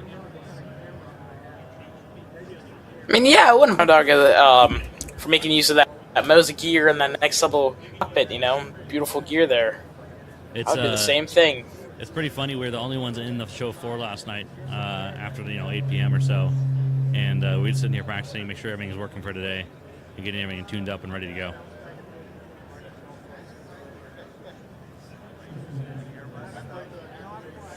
Yeah, I saw some photos on the Discord of you guys waking up and opening the windows, and then there's a show floor outside of it. Must have been a bit weird. A little bit weird, but a lot of fun. It's nice to be surrounded by people that want to be here at Expo, that really like flight simulation. I've been walking around a little bit. We have military flight simulators. We have, DCS. We have people from those design groups that build those airplanes or make those airplanes in sim. We have train simulator people here. I saw full, I guess not cockpits, but full train simulation setups with the hand controls, the emergency brake, the train brake, so reverser, etc. So if you're a train sim guy, there's a booth or two here for you for that, talking about how you can set up your train simulator at home that way. There's of course force feedback stuff. There's VR headsets. There's full cockpits. There's overhead panels. I mean, there's everything in between, and of course us with the STOL competitions and our cockpits here. But there's a lot going on here at Expo. It's a great show, and really it's been a lot of fun and really good people. And I can't recommend enough. If you're in the St. Paul area and you're thinking, man, I should go to that thing tomorrow or go tonight, and you can drive down here, it's a great show, and I highly recommend coming by. Yeah, absolutely. So we're waiting for Flight Chops to get ready. He's started back up again. He's going to taxi back out to the runway here. We'll see how this goes, and hopefully we've eliminated all the technical issues that we have.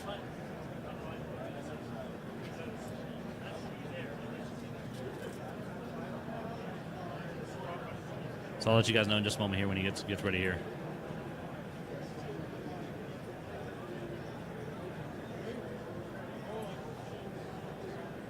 All right, here he goes, guys, on his first takeoff run here, his Flight Chops.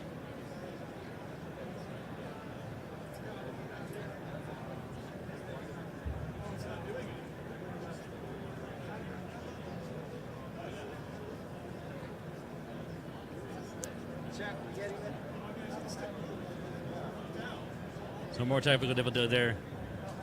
So we have some more technical difficulties on that setup. We're going to keep working on that. With that said, I think we're going to end it for today, guys. We'll be back tomorrow.